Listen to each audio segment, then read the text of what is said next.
end this conflict. We need to keep pushing our European allies to increase cooperation on security. Some have already boosted their defense spending to 5%, but many still need to take stronger steps to confront the threats they face from Russia. In the Middle East, even after the president's successful trip, tensions remain high. Hezbollah remains a disruptor to reform in Lebanon. Baghdad must work to disarm Iranian-backed militias. Israel remains under constant threat from Hamas and Iran's other proxies. And we all hope Syria's government lives up to the opportunity you and the president have given the country with sanctions relief. Meanwhile, the maximum pressure campaign this administration is reinstating on Iran is very promising. We stand a real chance at bringing greater stability to the Middle East. I know you and the president will continue this important work. Finally, I greatly appreciate President Trump's efforts to address long-standing issues with our foreign military sales process. Rebuilding our defense industrial base is critical to America's long-term national security, and FMS reform can play a vital role in that effort. However, I should note that many of the problems that plague the FMS process are the result of less than desirable policies and practices at the Department of Defense. It is in our interest to expand our defense production capacity and deliver needed capabilities to our allies. This committee has always worked closely with the administration on foreign military sales, and I know this will continue under your leadership. Secretary Rubio, as you and President Trump remake the State Department, I hope you'll consider this committee a partner and closely collaborate with us. As you bring the department into the 21st century through thoughtful reforms, I hope to finally see implementation of my Secure Embassies Construction Counterterrorism Act and Mission in a Box Act.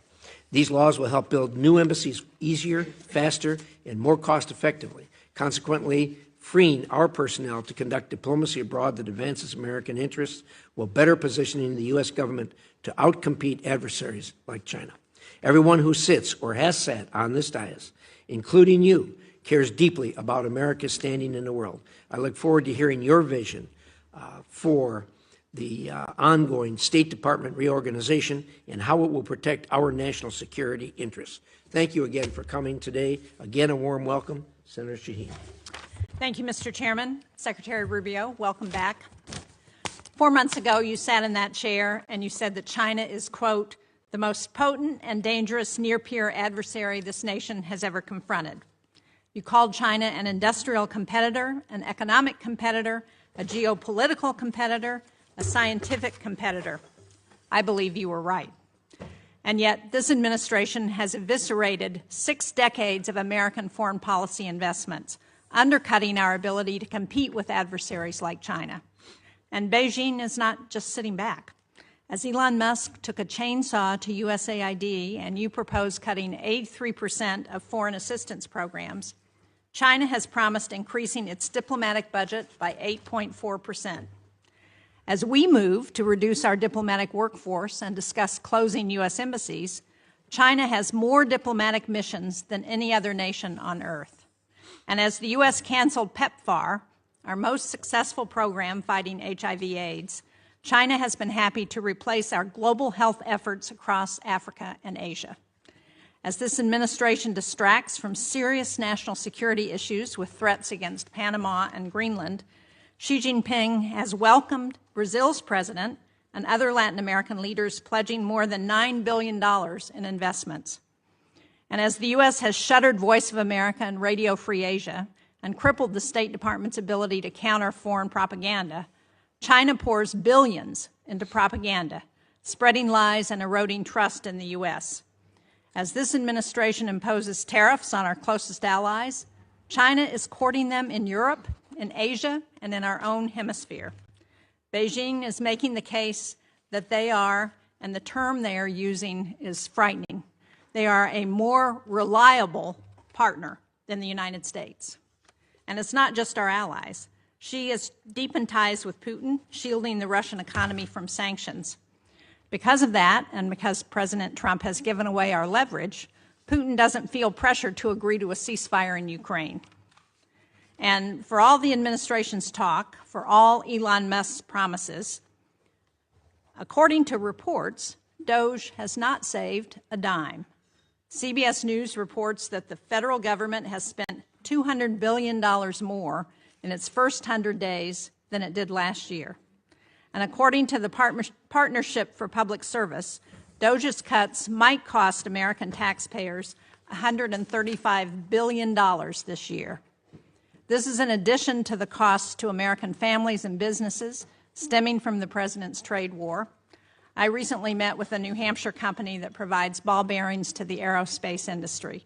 They do a lot of their business with defense. Their lead time for steel has gone from 20 weeks to 2.5 years because of the tariffs on steel.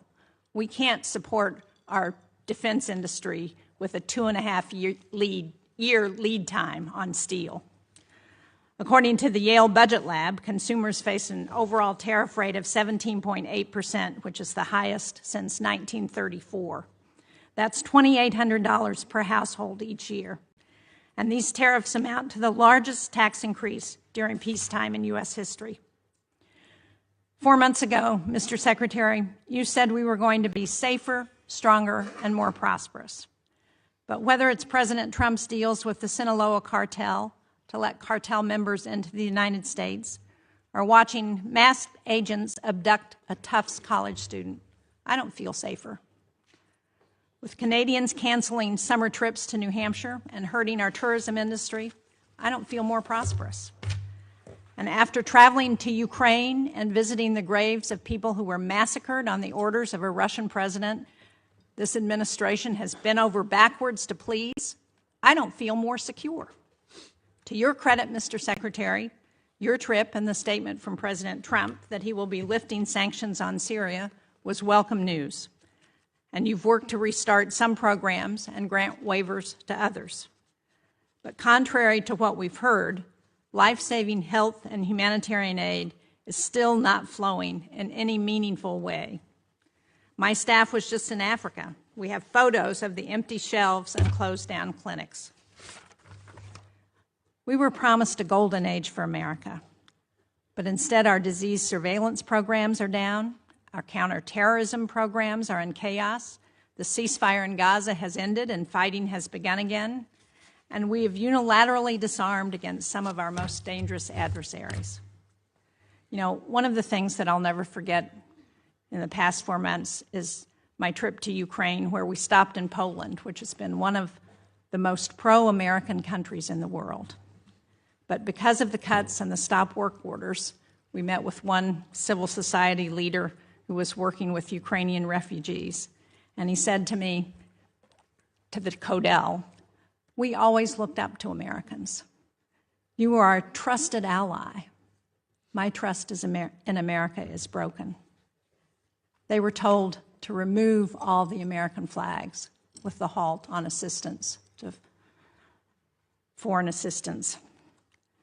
Removing all the American flags is a sad commentary on the foreign assistance legacy for this administration.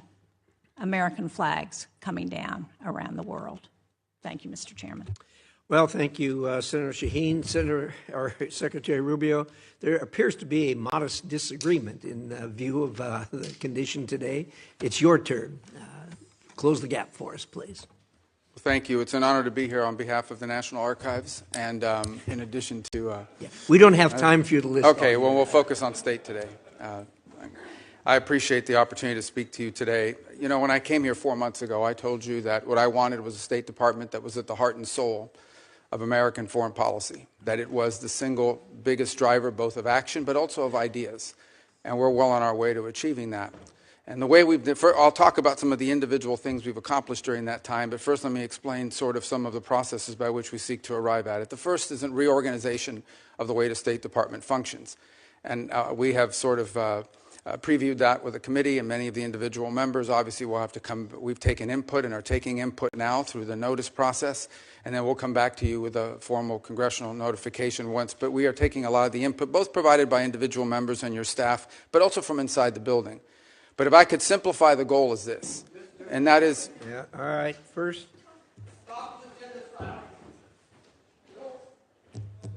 Carry on.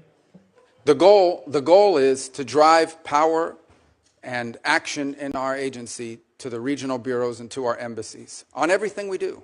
We want our foreign policy to be holistic. So, for example, we recognize that the set of factors, both in diplomacy and foreign aid in Guatemala or in Trinidad or in Jamaica, are going to look different than they may somewhere in Africa, somewhere in the Indo-Pacific region. And we want those decisions and the influence over those decisions to be made, to be driven to the regional bureaus.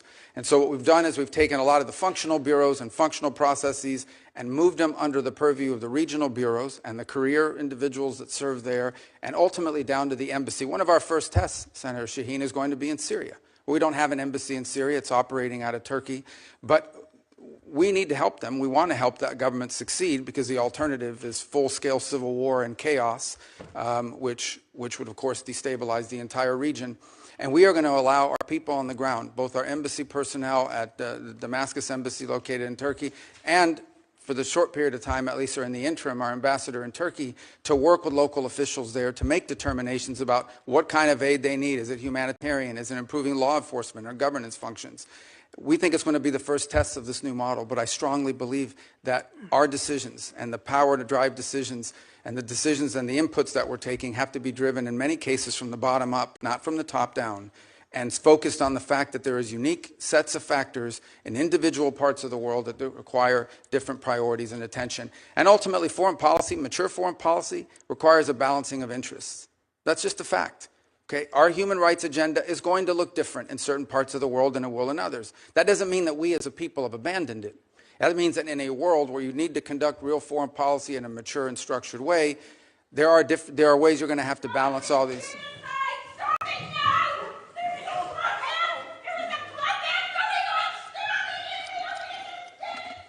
Actually, Senator Rubio, we're making progress. There's protesting in English now. Oh, remember that? Yeah. Remember last time. So we have to understand, and that's why we think it's so important that our regional bureaus be at the core and at the heart of everything we do. And so we feel good about that part of it. By the same token, I think critical to this are some of the reforms we're trying to make to foreign aid. And I said when I appeared before this committee, everything we do has to make us stronger, safer, or more prosperous. So we've undertaken a review of our foreign aid. And the reality is that there are many of these programs, some are good programs. Some make all the sense in the world, and we wanted to pursue those programs. Go ahead. Some of these programs make all the sense in the world, but frankly, on the priority scale, perhaps other programs are more important. Others, frankly, made no sense at all. We can talk about some of those programs today. We funded things around the world that made absolutely no sense. I will say this, even with the reforms we put in place and what we're suggesting is changes to our foreign aid, we still will provide more foreign aid, more humanitarian support than the next 10 countries combined, than the entire OECD, and far more than China. China doesn't do humanitarian aid. China does predatory lending.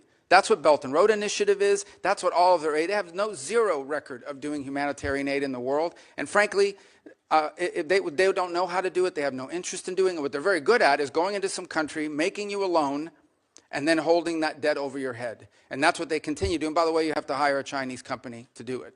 So I don't agree with this assessment that there's no evidence whatsoever that China has either the capacity or the will to replace the U.S. in humanitarian assistance, in food deliveries, or in developmental assistance for that matter. We provide development assistance. They provide debt traps. And that's a point over and over again around the world that we've made, and we found receptive audiences to it. Now look, anytime you undertake reforms of this magnitude that needed to be made, you're going to have hiccups and you're also going to have controversy. But these reforms had to happen.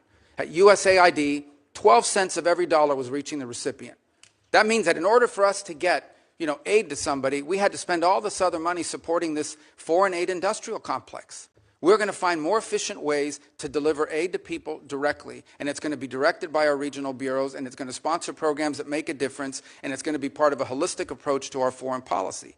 And I look forward to engaging with this committee and the appropriators as well, and ensuring that we get to the right place on that. My last point I would make, and this is something I am very proud of. I believe, and I'm not besmirching anyone else, but I believe that the approach we have taken at the State Department, and frankly at USAID, but at State Department, to move forward reforms that involved intake from all of our partners, that required input from people within the building. Many of the reforms we've made were driven by people inside the building, many of whom have worked there for 20 or 30 years. And now we are engaged with Congress, both in the House and Senate, in a comment period where we're taking many of your comments and are making changes to our organizational proposals that we look forward to bringing back to you with an official congressional notification. And even after that, there'll be an opportunity to move forward. But the State Department had to change. I'm telling you, it was no longer at the center of American foreign policy. It had often been replaced by the National Security Council or by some other agency of government, when in fact we have these highly talented people, many of whom have served in multiple posts around the world and have a holistic view of how foreign policy needs to be conducted, that were being edged out. Because you know what? When I get a decision memo early on at the State Department and they would hand me these memos, there were 40 boxes on this piece of paper. That means 40 people had to check off, yes, okay, before it even got to me. That's ridiculous. That takes too long. That's why people said, don't use State Department. They take too long and it's too cumbersome. And any one of those little boxes didn't get checked, the memo didn't move up the chain. That can't continue. We can't move at that pace in this world. Events happen quickly, and we have to be able to move at the pace of relevance. And so I hope to work with you in a productive way to make that possible. You're not going to like all the changes, but I want you to know what the intent of the changes are. It is not to dismantle American foreign policy, and it is not to withdraw us from the world. Because I just hit 18 countries in 18 weeks. That doesn't sound like much of a withdrawal. And I see some of these foreign ministers, including individuals from Ukraine, more than I've seen my own children. And I talk to them at least 3 times a week. We are engaged in the world, but we're going to be engaged in a world that makes sense and that's smart. And that isn't about saving money. It is about ensuring that we are delivering to our people what they deserve, a foreign policy that makes America stronger, safer, and more prosperous. Thank you. Thank you, Senator Rubio. We're going to do a round of questions. We'll go 7 minutes since we have a secretary here. And I'm going to start. One of the things that you mentioned, and admittedly, what we're dealing with here is a large number of subjects. I want to focus on one that Senator Shaheen and I have worked together on, and that's the Syria matter. Thank you and the President for suspending or lifting the sanctions on Syria. I think the next step, and I think you agree with us that both Syria and Lebanon are opportunities for us. And we need to explore the opportunities with a careful eye on what's going on to make sure it stays on track. I think the next step, as far as I'm concerned, as far as moving Syria forward, is getting personnel on the ground there. And you and I talked about the possibility of opening the embassy. And I understand that this isn't a classified setting, but can you maybe describe for us the challenges of opening the embassy, why we haven't done it to this point, staying within the bounds of the Yeah, well, it's entirely driven by security concerns. By the way, it's not the transitional authorities. We don't think they would harm us, but there are other elements on the ground in Syria that we have to be able to protect our people. Point. And there are the ability, you don't just have to be able to get people in, you have to be able to get people out. We have all kinds of requirements that are there for a reason. If someone is hurt, do you have a medical evacuation plan? Can you secure a facility from an attack from an armed group, many of whom are still running loose in the country, unfortunately? It's one of the fundamental challenges the transitional authority is facing. On the broader point of Syria, I would say when Syria, if you look at the history of the region, when Syria is unstable, the region becomes unstable. And this has certainly been true after the Arab Spring led to the Assad rebellion against Assad, and that really destabilized the entire region. And then it turned Syria, frankly, into a playground for jihadist groups, including ISIS and others, that used it to operate and to destabilize their partners. So you have this change in December.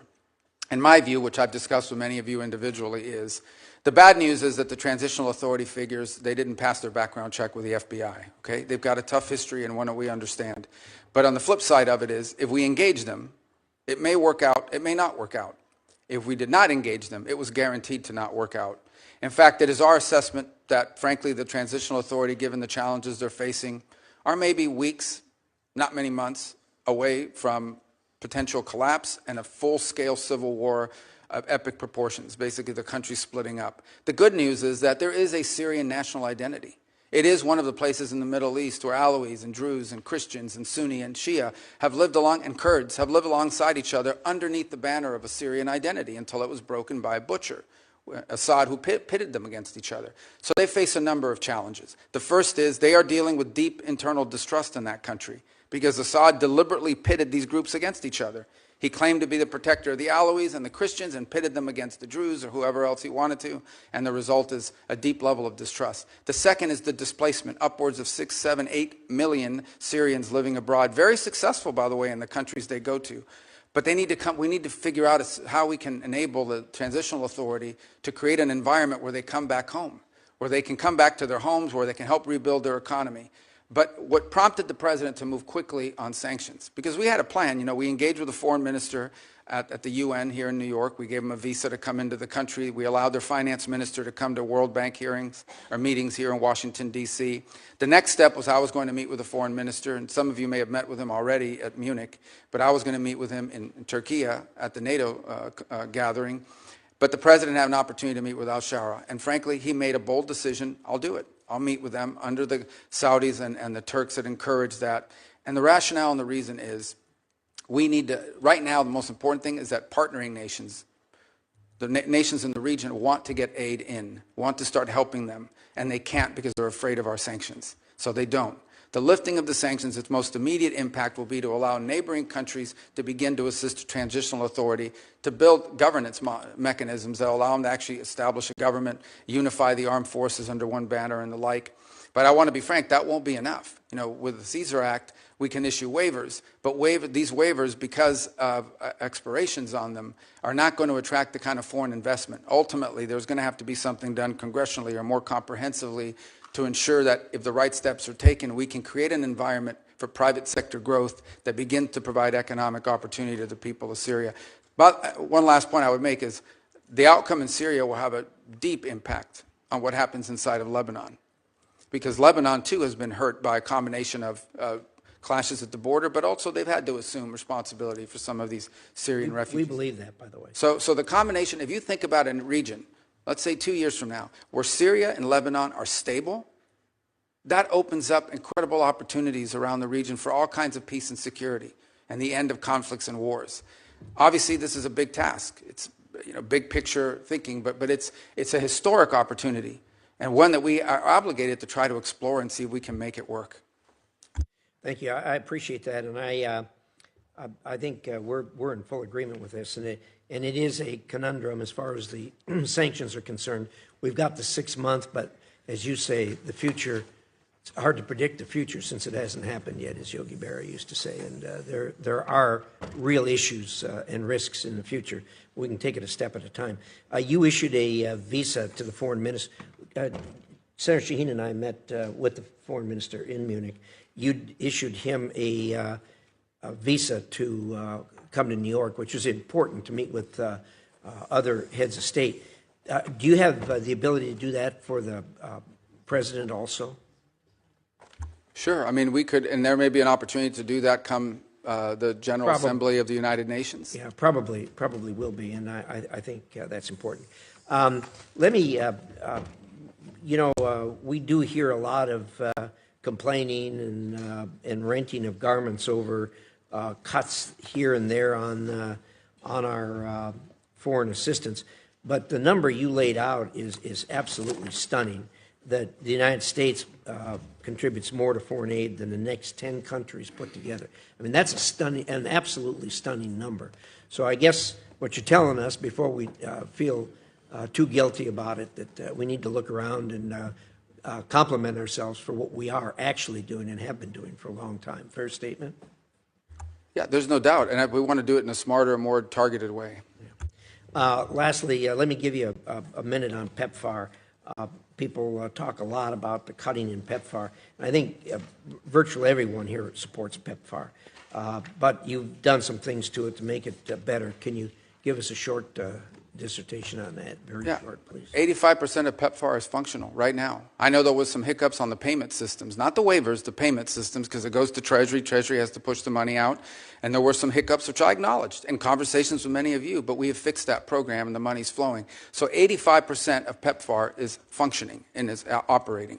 There was reduction in about 15% of or individual pieces of the program, but PEPFAR today stands at 85% of functionality. And you know, when I hear these stories about, well, the money's, we're moving money out of the building every single day, 20 million one day, 35 million the other. I mean, money is moving out the door. It's going to somebody. Some of it is going to pay for work that was conducted in December, January, February before the freeze, so we are paying back invoices on some of them. But most of it, a lot of it, is going towards ongoing programmatic activities that are approved and that we've either through a waiver and or approval process are moving forward on. Thank you. Appreciate that. Senator Shaheen. Thank you, Mr. Secretary. I have a number of questions, but I first want to go back to what you had to say about China, because I agree that their efforts are predatory. But I think somebody may be missing what they are doing in response to our ceasing of foreign assistance in places. And Mr. Chairman, for the record, I'd like to submit this fact sheet. The PRC supporting international assistance as U.S. withdraws. It's dated April 29th. And just to give you a few examples, earlier this month, General Michael Langley, who's the commander of U.S. Africa Command, I sit on the Armed Services Committee, and when we ask him about the end to specific USAID programs, he stated that the PRC is trying to replicate, in quotes, specific USAID programs in Africa that the Trump administration cut, including PEPFAR. And I mean, there are several pages of these examples. Another one is in Cambodia. After the U.S. terminated $2 million in demining programming in Cambodia, the PRC immediately announced $4.4 million to expand its own demining programs. The PRC also recently stepped in to fund child literacy and nutrition programs previously supported by USAID. So we can pretend that China is not doing these things and picking up and promoting themselves as a reliable partner when the United States is not. But we have specific examples that show where this is happening. But I want to move to Ukraine because we heard the conversation that the president had with Vladimir Putin, the phone conversation where Putin didn't agree to any meaningful negotiation that would end this war in Ukraine. As President Trump has admitted, Vladimir Putin is taking him for a ride. Now, we have a bipartisan bill in the Senate that's led by Lindsey Graham. It has 80 sponsors.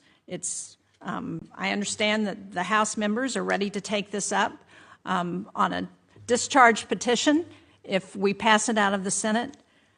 How much longer until we rein Putin in? And are you prepared to support that sanctions bill that Graham and Blumenthal and 78 other members of the Senate support? Well, let me answer your last question first, and that is about the bill. We obviously can't control what Congress does, and we've told the Russians this. Not now, 6-8 weeks ago. I believe, Senator Shaheen, you were involved in a conversation that made it clear to the Russians what would happen if there was no progress made. And that's been repeated multiple times. I would also make this point, and it's important. Every single sanction, not one sanction has been lifted on the Russians. Every single sanction that was in place under the previous administration remains in place. So this idea we've given up leverage, well, we have the same leverage today we had under the previous administration. Well, Mr. Secretary, I would argue that the leverage that we've given up is taking NATO membership off the table, taking away a commitment to continue to help the Ukrainians with intelligence sharing and with military equipment and arms that they need to help fight this war. Well, that continues. There was a pause for 1 week. All of that was restarted. That was intelligence sharing, though, but it doesn't cover the equipment and arms. Oh, absolutely. That program has not been rescinded. They continue to receive armaments from the United States. And we continue to fund what the Ukrainians need as the president, and are you prepared to pass another supplemental bill to support them? Well, that's a different decision. That's a different question. That's not up for me to decide. The White House would have to make a determination about whether to come to Congress for a supplemental. But everything that's been approved and congressionally appropriated is ongoing. In fact, to the extent that the Ukrainians have asked for anything additional, what they've asked for is air defenses, Patriot units, which frankly we don't have. But we are working closely with our NATO allies. There are NATO allies that do have some batteries of Patriot missiles that they could provide or transfer over to the Ukrainians to defend, for example, the airspace of Kyiv and other places. And we've been encouraging in that front and working alongside our partners there to get deliveries of some of these systems. As you can imagine, none of these countries want to give up their Patriot systems either. But we can't make them fast enough, and part of the challenge we have in Ukraine is that munitions are being expended substantially faster than the ability of the broader West, not just us, but the West, to produce them. Now, that said, on the issue of Ukraine, here's what we can all agree on. There is no military solution to this crisis. Right. It will have to end in a negotiated settlement. And the fundamental challenge we have in Ukraine is this. Russia wants what they do not currently have and are not entitled to, and Ukraine wants what they cannot regain militarily. And that's been the crux of the challenge.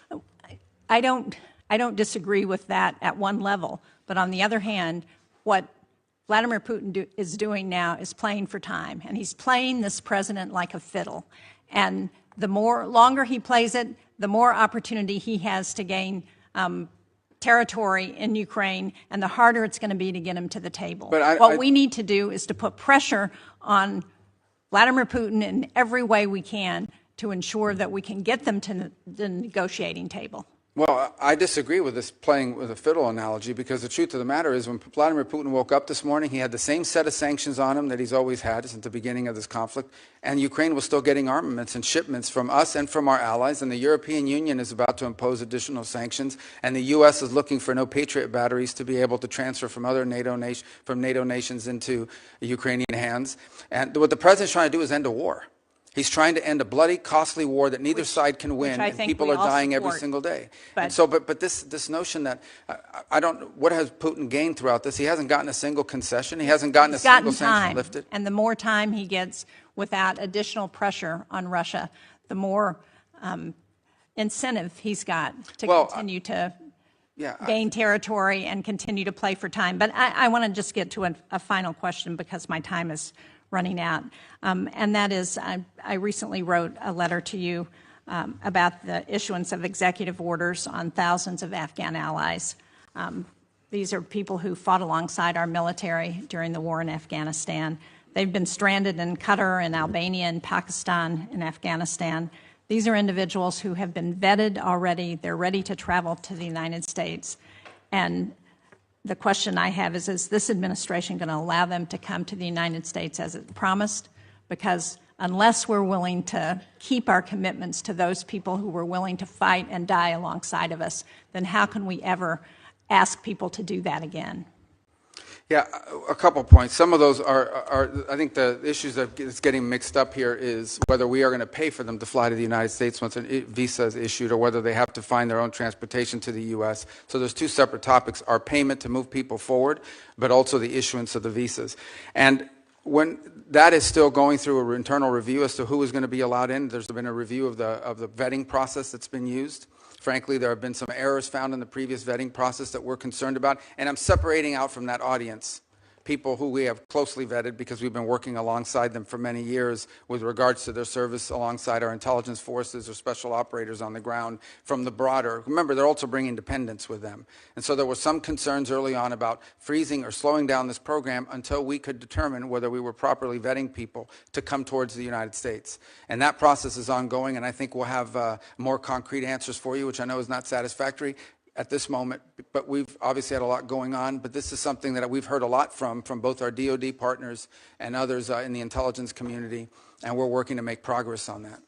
I'm out of time, but just to clarify, on last week, Secretary Noem announced that temporary protected status, which I understand is not exactly the same, but for over 8,000 Afghans would end on July 12th. Many of those people are people, again, who fought and died alongside of our men and women in the military. And for us to send them back to sure death at the hands of the Taliban is just not what they were promised when they agreed to fight with us. Thank you, Mr. Chairman. Thank you, Senator Shaheen. Senator Ricketts. Thank you, Mr. Chairman. Secretary Rubio, welcome. The United States is at its most dangerous time in our history since World War II.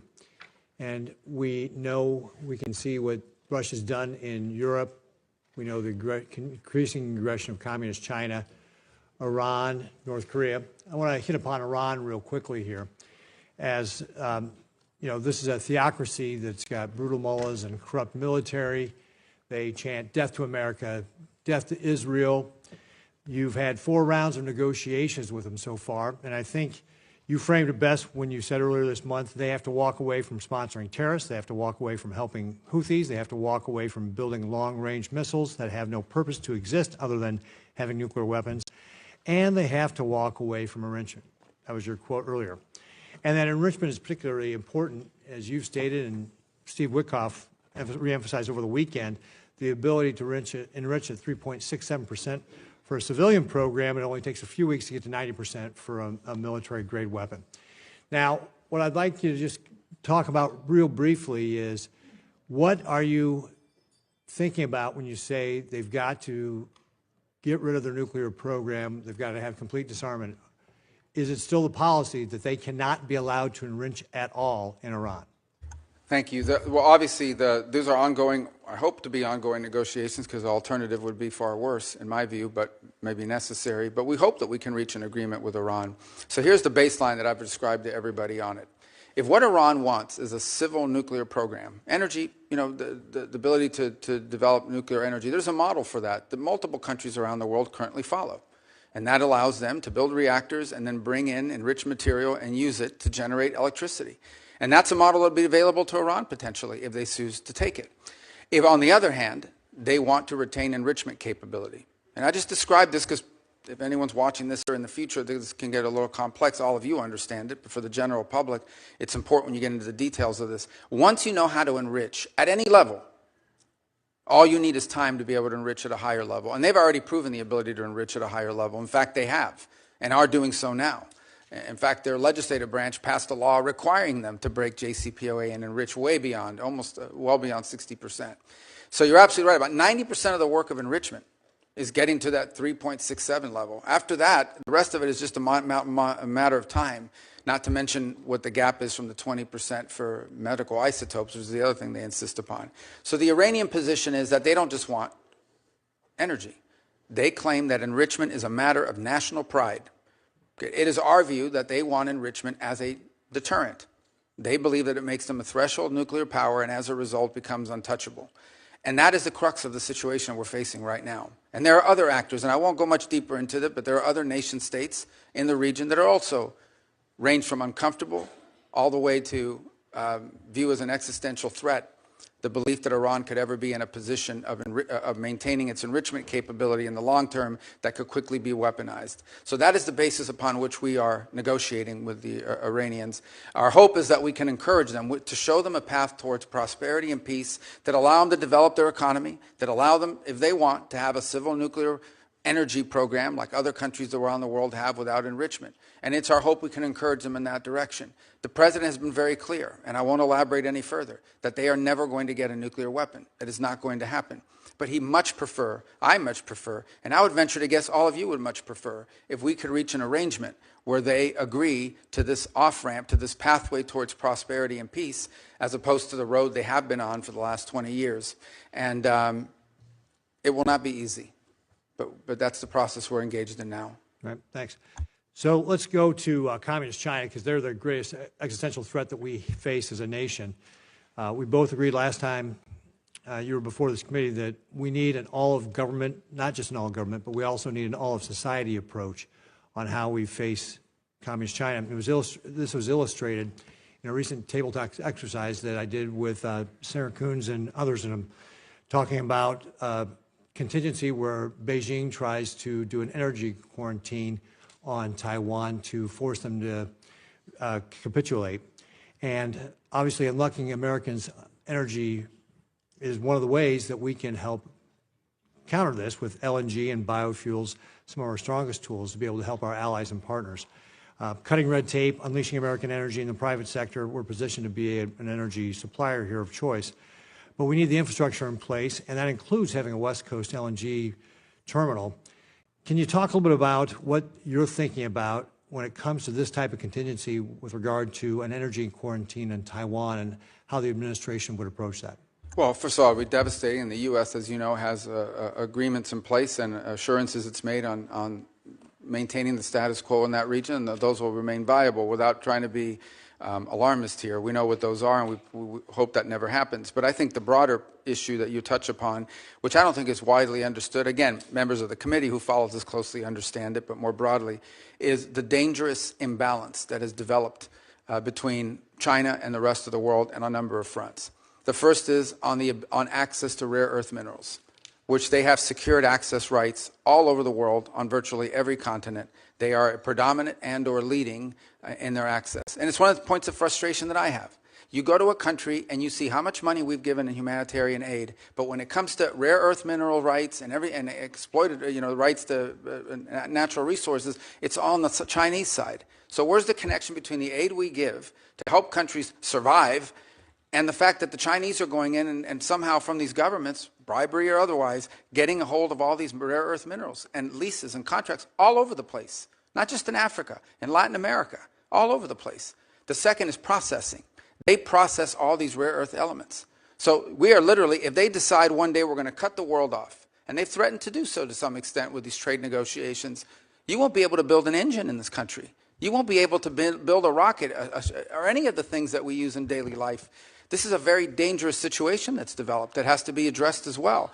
A lot of it will require domestic changes in our own country and building up our own domestic capabilities, for example, to refine rare earth minerals and to process, but also just to make things. Pharmaceuticals, another dangerous imbalance. We were, all this talk about them getting close to the Europeans, they're dumping on the European market. They're dumping electric cars. They're dumping all kinds of products because they're overproducing. They don't consume. So they dump all these products onto the European marketplace. But you know what the Europeans are very concerned about, the Italians in particular? They used to lead the world in pharmaceuticals, at least in the precursors and the key elements and the basic ingredients. Now the Chinese dominate 80-something% of that industry. They could cut off our medicine. So I think when you talk about energy, I could apply that to a host of critical industries in the 21st century. If we don't address that imbalance, which is what we're hoping to do with some of the trade proposals, but also domestic matters that the administration is taking on, we're going to be in real tough shape here very soon if we're not already. Thank you very much, Mr. Secretary. I see my time is up, but I look forward to continuing to talk with you about how we can create this all-society strategy to be able to fight back against Communist China, because you just laid out a lot of the things that we're at risk at, and we have to have a way to be able to push back on them so that they don't decide to try to take Taiwan by force or try to do an energy quarantine, which could lead to a war which would be devastating for everybody. Thank you, Mr. Chairman. Thank you. A sobering analysis of where we are on the supply chain. Senator Coons. Thank you, Mr. Chairman, Ranking Member. Thank you, Secretary Rubio. Look forward to 2 sessions together today. This afternoon, you'll be in front of the Appropriations Subcommittee. And I think there's going to be some themes across both of these. First, I think we all agree that China poses our single greatest geopolitical threat and that we have no choice but to deter China across the board and to outcompete China. Senator Ricketts and I just traveled to the Philippines and Taiwan and saw directly the challenges that we face there and regionally. And you've recently had some significant successes, the DRC, Rwanda, peace transition, the avoidance of escalation in India and Pakistan, the opening towards Syria. But I also frankly think that there's been a real lack of coordination and some serious harm to our standing in the world with some of the countries that we have worked most closely with over decades.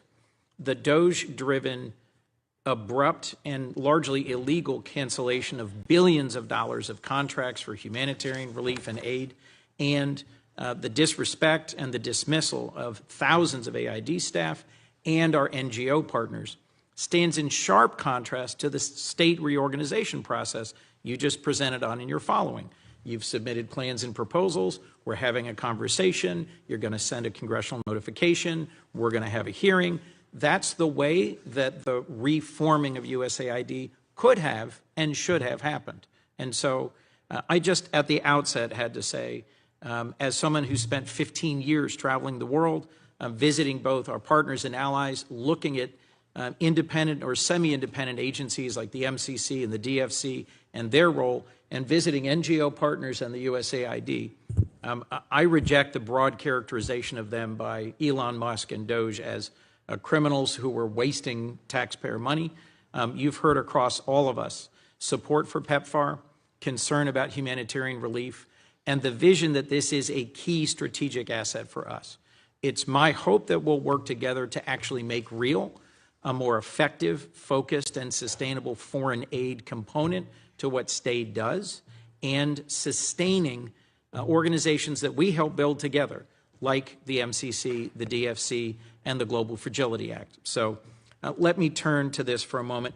My colleague, Senator Shaheen, made reference to places in the world where the CCP and the PRC have stepped forward.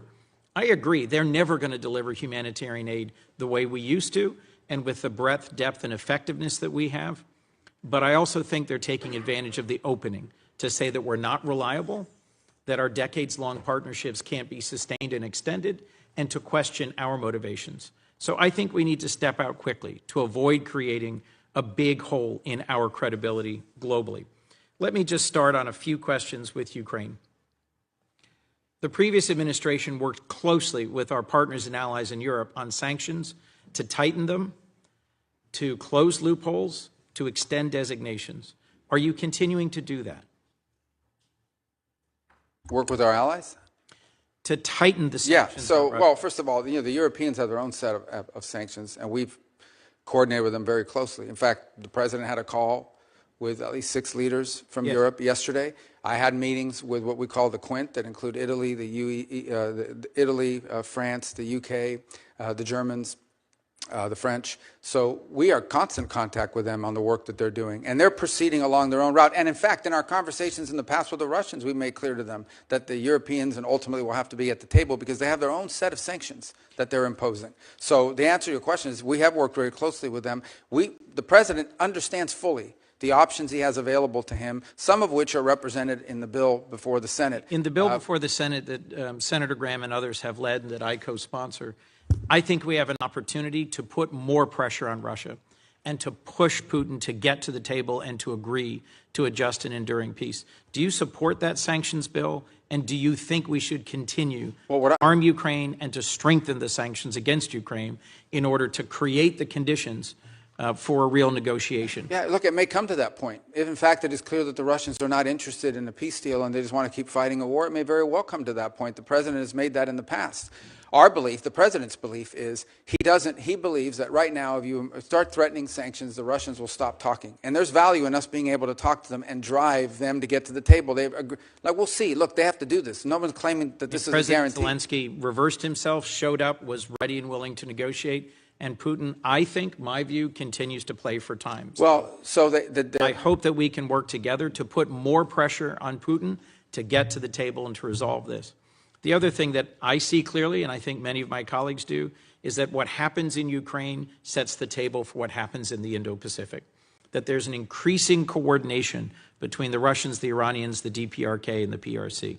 Do you see that as well, Mr. Secretary? Well, we remind our European allies every day that were it not for China, Russia would not be able to sustain this. And they're fully aware of that. And obviously, we all understand the presence of the North Koreans and the Iranian role in this as well. But by the same token, I would say there's a flip side to that, and that is every minute we spend, every dollar we spend on this conflict in Europe is distracting both our focus and our resources away from a potential for a much more serious and much more cataclysmic confrontation in the Indo-Pacific. So the answer is yes, they are related, but they're related both ways. They're related on the one hand by the precedent that it could set, but they're also related by the fact that every minute that we spend on this conflict that cannot be won by military means, every resource that's expended into it is money and time that's not being spent on preventing a much more serious confrontation from a global perspective in the Indo-Pacific. You made the point earlier that, in your view, we did not coordinate well enough between countries where we for decades had done humanitarian aid, disaster relief,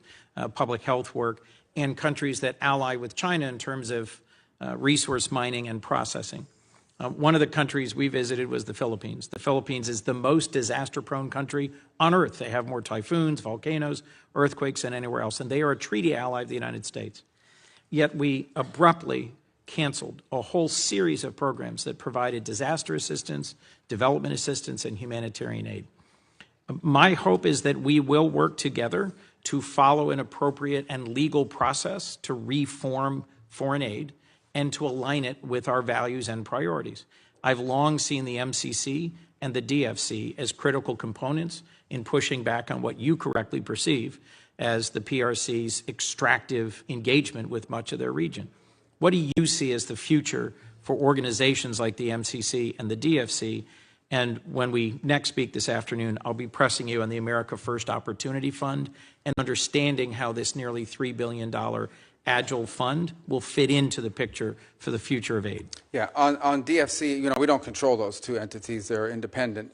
They're both undergoing a review. DFC, I think, has the opportunity to potentially even expand. That's not a commitment, but I'm telling you there's talk about that. On Millennium Challenge, I think that I saw some reporting out there that it was being imploded. My understanding is the way it's being approached is that it's being reformed but not done away with. It was actually created as an alternative to the way we did aid with USAID. And so there's work happening on both of them. So my personal view on DFC is I think DFC has an opportunity to perhaps do more, and it's the sort of investment we want to make around the world and the way it's structured. And on Millennium Challenge, it's undergoing a review right now, but the review is designed to improve it, not to eliminate it.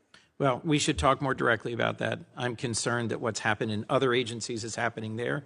The overwhelming majority of the headquarters staff being suspended or fired, and then compacts eliminated more quickly than it's being reformed. Same thing with global communications through USAGM, Radio Free Europe, Radio Free Asia. I'm concerned that we are conceding spaces to the PRC when we should be working together on a shared objective, which is to deter and compete successfully with the PRC. Thank you. Senator Curtis.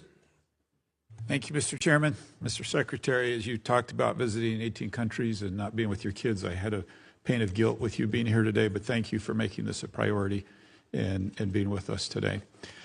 This might surprise some of my colleagues and maybe even you, but for the last several years, I've led a Republican delegation over to the Conference of the Parties, COP. And I believe that a Republican voice is really important at that table. I would point to issues, for instance, like nuclear. When I first started attending COP, nuclear was out of power, and we were shouting from the housetops that we had to have nuclear power. And I think that's shown the influence of a Republican voice over there. Your agency has done, and I applaud, a lot of reduction in cost cutting. Part of that's been the State Department's Office of Global Change, which would normally handle the COP arrangements. I'm wondering who we would work with, and if you've given any thought of who we can coordinate to make sure the U.S. and that we have a good presence over there in Brazil. Yeah, so that'll be rolled into our Economics Bureau in the restructure. And I think on the energy front, it's actually going to be at the forefront of foreign policy for the next 100 years. One of the reasons why just AI alone and AI development alone is going to put a strain on the amount of energy that it's going to take to produce AI and AI-driven innovations will. We just don't produce enough global energy to meet it. And so it's going to provide two things: the strategic opportunities for nations that can deliver cost-efficient energy and in a sufficient volume. It's going to become an enormous opportunity for these countries to be leaders in the AI space. But the other is it's going to put a strain on everybody else because it's going to use up those energy resources. So we need to be at the table to have conversations about how, not just what our role in energy is, but how we help invest or partner with countries that have a supply of energy. So as an example, Paraguay has a hydroelectric plant right now, and they were in a long-term deal with Brazil where they sold them 50% of the energy being produced. That deal is now expired. They're trying to figure out what to do with the 50% of electricity generated by hydropower that is no longer going to be going to Brazil. And they can't put that in a tank and ship it overseas. So someone, if they're smart, is going to go down to Paraguay and open up an AI facility. Guyana has just made extraordinary discoveries on natural gas and oil. This is a country that's going to become incredibly rich very quickly and has an opportunity to both invest that wealth to develop their society, but also become a platform for other industries that could help strengthen the region. For the sake of time, I just would love to work with the State Department on that, make sure we have a good presence for that message. I also believe the United States can carry a message that you don't have to give up affordability, you don't have to give up reliability, and we can also be clean. I think that's a really strong message for us. Foreign assistance has been talked about a lot today, and I'd like to just point out that there are a number of philanthropic entities in Utah. We have the Church of Jesus Christ of Latter-day Saints who are really ready to stand up and go to work. I know Catholic Charities, there's many like that. And just want to make sure you're factoring those into kind of your rebuild and restructure. I know there are a lot of people like that ready to jump in and be part of this. Absolutely. And just to go back on foreign aid for a moment, we're going to be doing foreign aid. We're going to be doing humanitarian relief, disaster relief. We're going to be doing all the things we've done before, maybe not some of the same projects, but we're going to be doing all of it. The difference is it's going to be coordinated out of the umbrella of the State Department, and it's going to be part of a cohesive, coherent foreign policy. And it's going to be driven by our embassies and our regional bureaus. So in the case of the Philippines, which was brought up a moment ago, we're going to rely not just on the region, the bureau here in Washington, but in our embassy on the ground to help us every single year construct what aid needs to be delivered, be it humanitarian or disaster relief or the like, to that country. And that's been missing, that sort of cohesive approach to how we treat foreign aid as a tool in our broader toolbox, as opposed to its own toolbox altogether. We want to make it part of our broader toolbox on foreign policy. Yeah, and I think my only footnote is, as we do that, let's keep in mind that many people are willing to participate and be part of this without a drag on the U.S. tax dollar that I think can complement the vision that you just laid. I've had the opportunity to work with you on the House side on some legislation and to some degree fill some of your big shoes here on Taiwan and Hong Kong.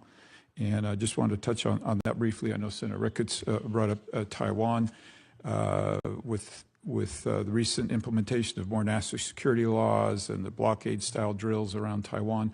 How can Congress better work with you and your department to support you and make sure we're doing everything that we can do? I mean, unfortunately, with Taiwan, I think with Hong Kong, as we've seen, is its autonomous stand. I think our law now reflects that is no longer real. It is basically an extension of, and I think one of the great examples of that is a company named Hutchison Ports, which is headquartered in Hong Kong, and they control two of the main facilities, the D2 main facilities on the Panama Canal. And everyone was saying, well, they're not a Chinese company. They're not Chinese. They're a private Hong Kong company. Well, when Hutchison Ports decided they were going to sell, all of a sudden the Chinese government's put all kinds of pressure on them and has slowed down the deal. So how can it be if this company is an independent Hong Kong company, why do they care what the Chinese authorities think?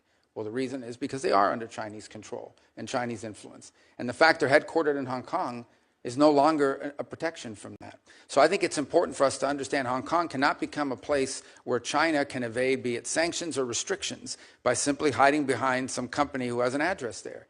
It is sadly, tragically, and unfortunately, fully under the control, for national security perspectives, of authorities in Beijing. And sadly, as part of that, has lost all of the values that were in Hong Kong before, of a free press, of free people, that went with that as well. Yeah, those are incompatible with authoritarian rule. Good. Thank you. Thank you for being here today, Mr. Chairman. I yield. Thank you, Senator Curtis. Senator Murphy.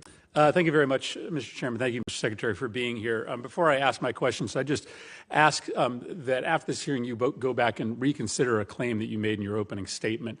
It would certainly shock Americans to hear that only 12% of our foreign aid reaches recipients, needy recipients on the ground, the people who need the help. That is not actually an accurate number. That is the amount of our aid that goes directly to local groups on the ground. But as you know, most of our aid runs through bigger international organizations like Save the Children. Those entities are getting somewhere around 80–85% of the aid we give them directly to recipients on the ground. And so I think what you've done to shutter USAID is illegal, but I also think it's bad policy, and I do think it's important for us to all be operating with the same set of facts. And the fact is not that only 12% of taxpayer dollars are ending up in the hands of the people who really need it on the ground. Mr. Secretary, I wanted to talk to you about the president's personal business interests. During his first term, he made the decision to not enter into any new business deals during his presidency, that Trump-affiliated businesses would not enter into any foreign business arrangements. And that made sense because obviously it can be confusing for foreign governments to know how to try to win favor with the U.S. government if they have one route, making concessions that are good for U.S. national security, and they also have another route, which is perhaps helping the president's business interests. The president obviously changed that policy, and in this administration, his business interests are announcing new agreements and new investments into those business interests by foreign governments. And I think it stands to reason that creates a real problem for foreign policy, and it creates a problem for foreign governments in which they don't exactly know what the best way is to try to get on good terms with the U.S. government and with the White House. Is it to do what's right for American national security, or might it also be to do a business deal with the President of the United States or the entities that he controls? Just to clarify, when the President's businesses are engaged in negotiations, for instance, with the UAE on their stablecoin business, there was this big investment announced recently. You are not part of those negotiations. Those are being done by the President's family or those representing the President's business. Yeah, I'm not aware the President's involved in managing any business. He's, other than the Presidency of the United States, his family is allowed to make business deals. They continue to operate the enterprises that his family ran.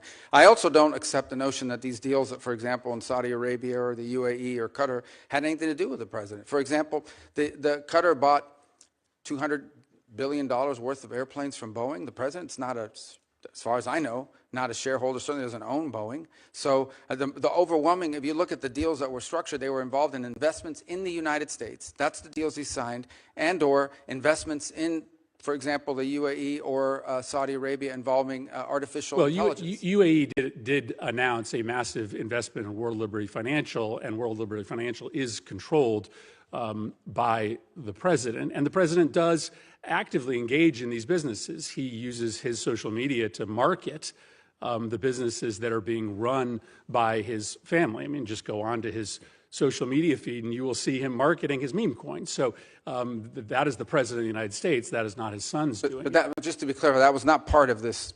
That was not an announcement as part of this trade visit that was conducted into the Middle East. Well, whether or not it was made during the time the President was there are obviously business deals being done between Trump entities and these countries. Let me ask you about the one that is probably most confusing to this committee, which is the planned gift of a plane to either the United States government or the President. Is it your understanding that this luxury plane that Qatar has offered the President, and the President has announced he is willing to accept, is a gift to the United States government, or is it a gift ultimately to the President himself that he can use in his library? Well, you'd have to talk to the Department of Defense, because this is a replacement or at least a temporary bridge plane for Air Force One, the new Air Force One, which is way off its delivery schedule. And so that would have to be with the Air Force. They operate Air Force One. My understanding of it basically has been from the very beginning that this is a plane that was identified after talking to Boeing about what other planes around the world would fit the bill that are out there that could be used now. They identified the ones the Qataris had as an opportunity for one, and as a result, or the UAE had that as opportunity for one, and that's how that deal was. And it's not your understanding that the plane ultimately will belong to the President or to the President's library after? Well, I'm not involved at that level of it. I've never heard that before. What I've heard is that plane will replace Air Force One, which is an Air Force plane. Let me ask you about the dinner that's happening this Thursday night. The President has offered access to him to the 200 top purchasers of his meme coin. Reports are that maybe about half or more of those individuals who will be meeting with him, many in a VIP reception, are foreigners. Do you have a list of those foreign individuals who will be meeting with the President? I don't. I don't know anything about. I didn't even know there was a dinner on Thursday night, so I'm not sure what you're referring to. So you don't know whether any of the foreign individuals who are going to be meeting with the President this Thursday night, for instance, are on our list of sanctioned individuals, or whether any of those individuals have connections to, let's say, terrorist organizations abroad? Well, I think if they had terrorist links, the Department of Homeland Security probably would not have allowed them into the country. But again, I don't even know there is a dinner on Thursday. You're asking me about something I don't know about. Well, but listen, this is a dinner that the President is having.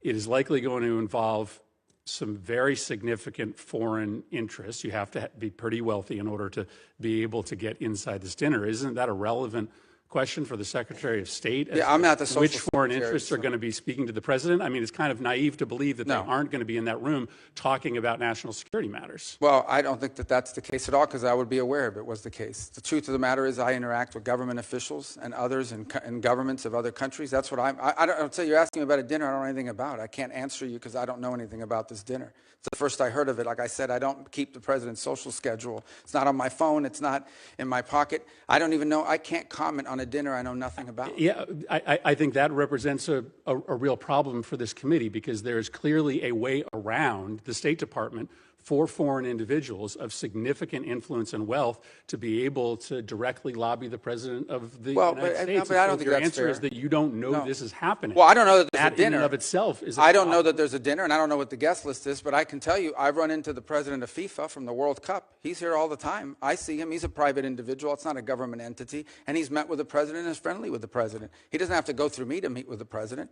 The president has relationships and friends and people he's known for a long time. Some of them are foreigners. That's not unusual. Yeah, but these you're are asking people me he's about a known for a specific long dinner time. and These are implying individuals nefarious who just impact. bought I their way can't into comment on a meeting on with a the dinner. president. I think you should probably endeavor to get your hands on the list to make sure that there aren't individuals there who are perhaps contravening national security interests that the Well, I don't think Department that's, of I don't State have any is concern about that. prioritizing. Ultimately, I don't have any concern that the president having dinner with someone is going to contravene the national security of the United States. Thank you, Mr. Chairman. Thank you. Senator Kane. Thank you, Mr. Chair. Thank you, Mr. Secretary. In response to an earlier question, you sort of posed a question back. What is one thing that has happened during the Trump administration that has strengthened Vladimir Putin's hand in Ukraine, mentioning that the sanctions were still in place? I just would like to introduce for the record an article dated February 28 from NBC News titled, "State Department Terminates U.S. Support of Ukraine Energy Grid Restoration." That'll be entered in the record.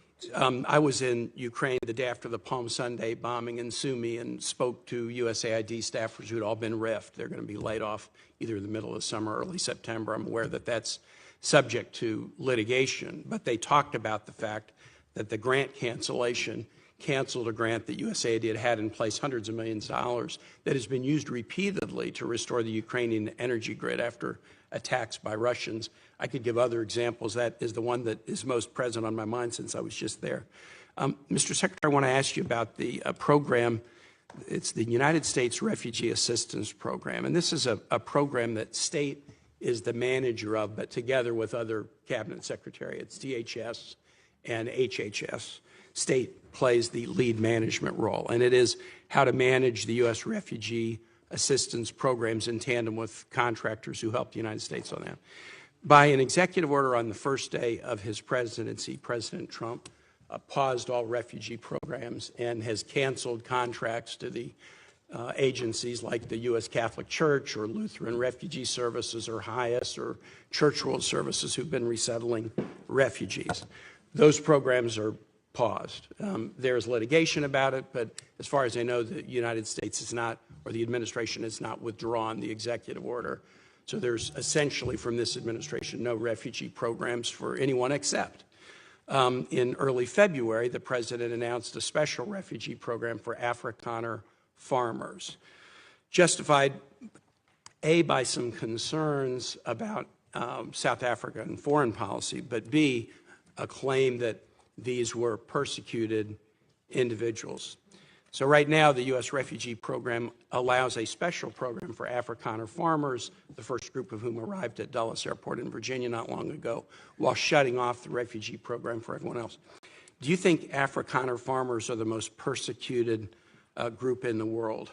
I think those 49 people that came certainly felt they were persecuted, and they've passed every sort of check mark that had to be checked off in terms of meeting the requirements for that. They live in a country where farms are taken and land is taken on a racial basis. Okay. Do you think they're more persecuted than Uyghurs or Rohingyas, or more persecuted than political dissidents in Cuba or Venezuela or Nicaragua, or more persecuted than those who would be threatened should they be returned to Afghanistan by violence by the Taliban? Well, the problem we face there is the volume problem, okay? If you look at all the persecuted people of the world, it's millions of people. They can't all come here. And we had refugee programs So that were why, acting as a magnet for why people to come here. prioritize Afrikaner farmers? Well, because it's a small subset, it's a new issue, and the president identified it as a problem and wanted to use it as an example. But that's different from having these refugee programs that were basically spending money to put people up in communities and accommodate them, and it was acting as a magnet. Millions of people in this country illegally, and today the border is sealed. Let me challenge you, and I'm just going to say for the public, if you want to understand about the, quote, persecution of Afrikaner farmers, go look at the composition of the South African government. Since July of 2024, there's a government of national unity, and the opposition party to the ANC, the Afrikaner Party, the Democracy Alliance, is part of the governing coalition.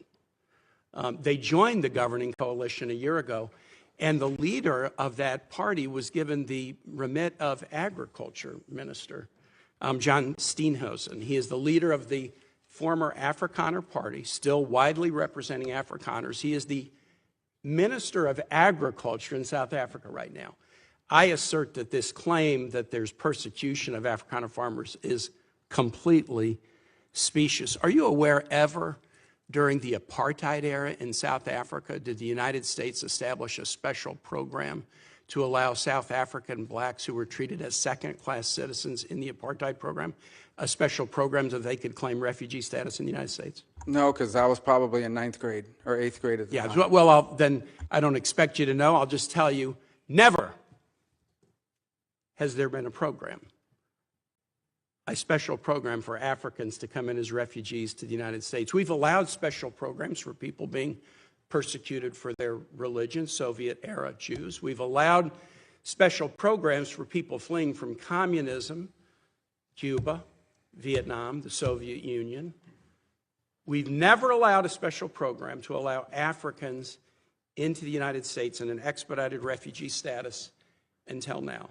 Afrikaner farmers living in a nation governed by a government of national unity that includes the main Afrikaner Party.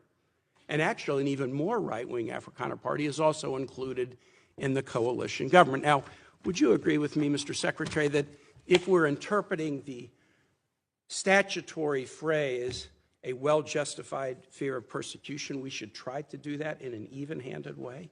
I think we should try to do that in the interest of the national security of the United States. So okay, I agree with you too. We should. Should we try to do it in an even-handed way? So, for example, should we say, if you're persecuted on the grounds of your religion, we'll let you in if you're a Christian, but not if you're a Muslim? I think that the United States has a right to allow into this country and prioritize allowance of who they want to allow to come in. But I'm going to ask you, what? So a well-justified fear of persecution? Yeah, they thought that their farms were being burned down and they would be killed. I think that's a pretty good justification for wanting to come. They're afraid for their lives. And should it be applied in an even-handed way? That's an easy. No, our foreign policy doesn't require even-handedness. It requires prioritizing the interests of the United States. The statutory phrase says you are entitled to entrance as a refugee if you demonstrate a well-justified fear of persecution. No, you're not entitled. So you're can allowed. You have a different standard based upon the color of somebody's skin? Would that be acceptable? Well, I'm not the one arguing that. Apparently you are, because you don't like the fact that they're white, and that's why they're coming. I'm just asking you to say that would be unacceptable. Well, no, that I would say that the United States, a very easy thing to say. The United States has a right to pick and choose who they allow into the United States. Even based on the color of somebody's skin. You're the one that's talking about the color of their skin, not me. These are people whose farms were being burned down and they were killed because of the color of their skin. Well, Well, you've demonstrated enough because you think anyone should be allowed into this country for any reason because they met a certain criteria. Who has said that? We are going to prioritize people that come into our country on the basis of what's in the interest of this country. That's a small number of people that are coming. But in you that said this weekend that but there in would other be more. cases, it's harder to vet. In other cases, it's more difficult. And by the way, the United States admits people every year. 1 million people come to this country every year legally. 1 million and people now a year come to this there country is one legally. group of people that have an easy pass into this country. For the first time, this administration has said Afrikaners get an easy pass and refugee programs for the remainder of the world are shut off. And you can't say to the American public that we should apply this statute in an even-handed way. No, I think it should be applied in a way. No, you shouldn't be shocked. It should be applied in the national interest of the United States. Our immigration policy should be based on the national interest of the United States. Period. End of story. If there is a subset of people that are easier to vet, who we have a better understanding of who they are and what they're going to do when they come here, they're going to receive preference, no doubt about it. There are a lot of sad stories around the world, millions and millions of people around the world. It's heartbreaking. We cannot assume millions and millions of people around the world. No country can. So you have to have a process of deciding who do you prioritize, who do you allow in. We do it all the time. We do it in our immigration system now under our current laws. Unfortunately, it's primarily based on family connection and not on what they're going to contribute to the society from a merit standpoint. That should be changed, but that'll require statutory changes. But the bottom line is this notion that somehow we have to accept anyone who wants to come to the United States is absurd. No country in the world has an immigration policy like that. And no one is arguing that we should. I yield back, Mr. Chair. Thank you very much. Senator Daines.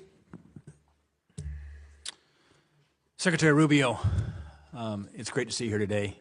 Very proud of what you're doing in your role. Grateful to call you a friend and to watch what you're doing now around the world with working on implementing the President's agenda.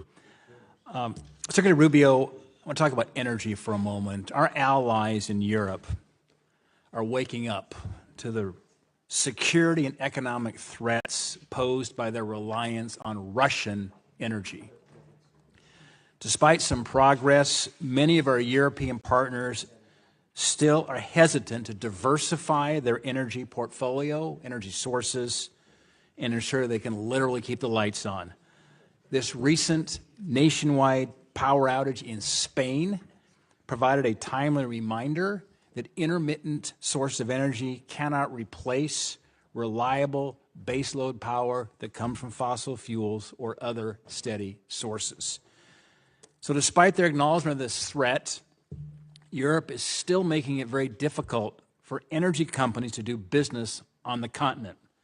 In fact, the European Commission promulgated regulations in the last year regarding ESG due diligence and methane emissions that will soon make it all but impossible due to these reporting requirements for major gas exporters to do business in Europe. Secretary Rubio, how can you work with our partners in Europe to build a more reasonable, broader, more diverse energy trade and regulatory framework that allows companies to deliver power that Europe so badly needs? Well, obviously, when you talk about the European Union and these individual countries, they have a degree of sovereignty. They'll have to make these decisions. We can certainly, in our conversations with them, remind them of the vulnerability of their energy grid. It is, I think, everyone's consensus belief that one of the factors that went into Vladimir Putin's decision to invade Ukraine is his belief that Europe was so dependent on him for energy that they would do nothing about it if he did it. And that turned out to be the case. Now you've seen some countries moving faster than others to diversify. For example, I believe on Saturday was the first delivery of U.S. LNG to Italy. They've opened up a terminal now to accept it. There are other countries that are looking. But obviously these things take time. But I think the case in point, if in fact that's what led to the collapse of the grid, and there was, by the way, a collapse today in their telecom system as well in Spain, is a reminder of the vulnerability of energy, the vulnerability for purposes of just conducting 21st century commerce and economics, but also vulnerability potentially to being used as a geopolitical weapon against you. So I sense that among many of our allies in Europe, particularly those on the eastern flank, there is a growing, and I would say not just awareness, but a growing fear of how vulnerable they are on energy, both to foreign actors and because of the strains that are going to be placed by AI and other new technologies on our energy grid in the years to come. Secretary Rubio, I want to shift gears for a moment and come back to a part of the world that doesn't get a lot of attention, but very strategically important, that's Central Asia. Think about Central Asia, the 5 countries, Kazakhstan, Kyrgyzstan, Uzbekistan, Turkmenistan, Tajikistan. When they wake up in the morning, they look north, they see Russia. They look to the east, they see China. They look south to Afghanistan. They look south and west to Iran. There is great potential that I don't believe is being utilized. An example of that is the lack of a trans-Caspian pipeline. You've got these 5 Central Asian countries, the Caspian Sea. 20 miles is all that's needed right now for an interconnector to basically connect Turkmenistan into Azerbaijan and then into the the gas line pipeline, certainly throughout Europe. It's just 20 miles for that interconnector. Turkmenistan has the 5th largest reserves of natural gas in the world. Huge potential. And obviously, with their neighbors of China and Russia and Iran, getting that gas out is a challenge, but there's a path forward through the Caspian Sea. Mr. Secretary, do you believe that completing that 20-mile Caspian interconnector would be in the best interest of the United States and our allies? I think the answer is yes. That's what you're saying. I mean, it sounds to me that way from what you've described. I can't say I'm an expert on those 20 miles, but I could certainly see from your argument, the way you put it forward, that it makes all the sense in the world. And it reminds me, once again, of why we want so much of our foreign policy to be driven at the regional and embassy level. Those are exactly the kinds of opportunities that in a different context, where how we were conducting energy policy would be lost, those are exactly the kind of opportunities that would be driven from the bottom up. Ideally, we would have embassies and we would have individuals in the bureaus that would identify these operations, and within that bureau be able to operationalize it by conducting energy diplomacy. Potentially, are there American companies or allied companies? I apologize. Are there American companies or allied companies that can contribute to that effort? That can help us to fill that gap and provide the contracting work needed. Yeah, you know, and Secretary, what's fascinating is when you engage those countries. And I was the first U.S. senator to be in Turkmenistan and Tajikistan in 13 years when I went over there last November. As you can see, energy is a very emotional thing to me. It is, Mark. I get choked up too thinking about it. But they talk about multi-vector diplomacy over there because you've got the Russians and the Chinese who are actively engaged right now, and I think there's a bit of a vacuum as relates to the United States, and we can help fill that vacuum because they want to work with us. They were thrilled with this election in November. I spoke with every one of the Central Asian presidents, each one of them, one-on-one meetings. They were very pleased to see the outcome in November, and now they're ready to move forward here with a close relation to the United States. And I think Azerbaijan and that interconnector could be, as they say, that is the cork on the wine bottle of Central Asia that could actually unleash some of this energy and move it towards allies and friends of the United States instead of being dependent on Russia and China. By the way, they've been a very valuable ally in the global war on terror as well. There's a counterterrorism mission here as well. I would just throw out in terms of your radar, because you've got a lot on your plate right now, Mr. Secretary, but I think we could encourage the modernization of trade relations in that part of the world where there's, frankly, a lot of great power competition going on. But anyway, Mr. Secretary, it's good to see you up here. Godspeed, and thanks for all you're doing for our country. Thank you. Thank you. Thank you, Senator. Senator Merkley. Thank you very much, Mr. Chair, and greetings, Secretary Rubio. And it's a pleasure to work with you when you were in your Senate capacity on a number of human rights issues related to China, Taiwan, Tibet, Hong Kong, and certainly the Uyghur Forced Labor Prevention Act, which I think is a standard and a strategy I hope will spread to other countries to reject goods made by slave labor in China. Today, however, I want to wrestle a bit with another what I consider to be a humanitarian tragedy, the conditions in Gaza. I very much supported Israel going after Hamas following October 7th, but we are now well over a year and a half into this, and there's a new phase of events, which I'll try to summarize. 6 months ago, Finance Minister Smotrich said Israel should thin the population through voluntary migration. He also used the term encouraged migration. These terms are considered a euphemism for forced displacement. And the strategies of forced migration are food denial, the demolition of homes so that there's no place to return to, and driving people from one area in the Gaza Strip south to the southern side. Then there is a new plan called Operation Gideon's Chariot, mass call-up of troops in Israel. And Netanyahu said a few days ago, he said, we're going to take over all the areas of the Gaza Strip. By the way, on that forced displacement or the demolition of homes, I want to put up a chart to accentuate the point. This is satellite images done by the New York Times that show before the war, the detailed homes, mass damage before the ceasefire, and then since the ceasefire, absolutely, the entire neighborhood turned to rubble. There's just basically nothing left that is habitable. So I wanted to just make the point that it's not some theory about the strategy. The strategy is being implemented and implemented very aggressively and effectively. But let me return to the issue of food denial. The Office for Coordination of Humanitarian Affairs estimated that in February, 2,000 children were admitted for treatment of acute malnutrition. I was thinking about the strips that are used. They're called MUAC strips, mid-upper arm circumference. It's basically a measure of the bicep. And I saw them I went to areas that were under starvation in Africa, and I saw these being used, and you'd see a child, and you would think this child is just maybe 2 years old, and they'd be 5 years old, and their arms as thin as toothpicks. And I was struck when a UN health representative returned and said, and I quote, "I've seen them in the wards," referring to the hospital wards, "a child of 5 years old, and I thought he was 2 and a half. So Ulcha said 2,000 children, acute malnutrition. That's a nice way of saying we're starving. In March, there were 36 children admitted for acute malnutrition. The denial of food the blockade began March 2nd, so the numbers are undoubtedly up much higher in April and now into May. The World Health Organization reported a couple days ago that 57 children had died from the effects of malnutrition. That blockade shows signs of being changed.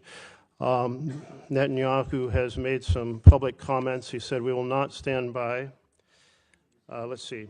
"We cannot reach a point of starvation for practical and diplomatic reasons." He went on to say that mass starvation is a red line that could cost Israel support from the U.S. He didn't say it was a humanitarian problem, but support from the U.S. And yesterday, 5 trucks went in, and there's a plan to get up to 100 trucks. But 5 trucks is 1% of the amount needed for daily food supplements, and 100 trucks is still only 20% in an area that's already extremely hungry. This has led Canada, France, and Britain to say we cannot stand by while the Netanyahu government pursues these egregious actions. The level of human suffering is intolerable. So I guess my question here is the U.S. is a very close ally to Israel, both in military, security support, certainly in economic support. Is the administration conveying to the Netanyahu government that encouraging migration through food denial is an unacceptable strategy? Well, let me say I won't discuss, obviously, for many different reasons, what we share with our partners and allies. But I will walk you through some of the steps that you've rightly outlined, what has happened over the last... It's not too long a speech, because I'm really trying to get where our administration is standing. Well, I'm still trying to get the center out of me, so I still talk longer than I should, yeah, well, so I'll be more brief. I'm going to have to reclaim some time, but go ahead, try to keep it very... Well, you want me to answer? I do want you to answer, but hopefully answering the question is pretty simple. Does the U.S. consider this an acceptable strategy of encouraging migration? Well, I would say that we were pleased and to see that aid is starting to flow in again. I understand your point that it's not in sufficient amounts, but we were pleased to see that decision was made. I understand another 100 trucks are behind that and maybe more in the next few days.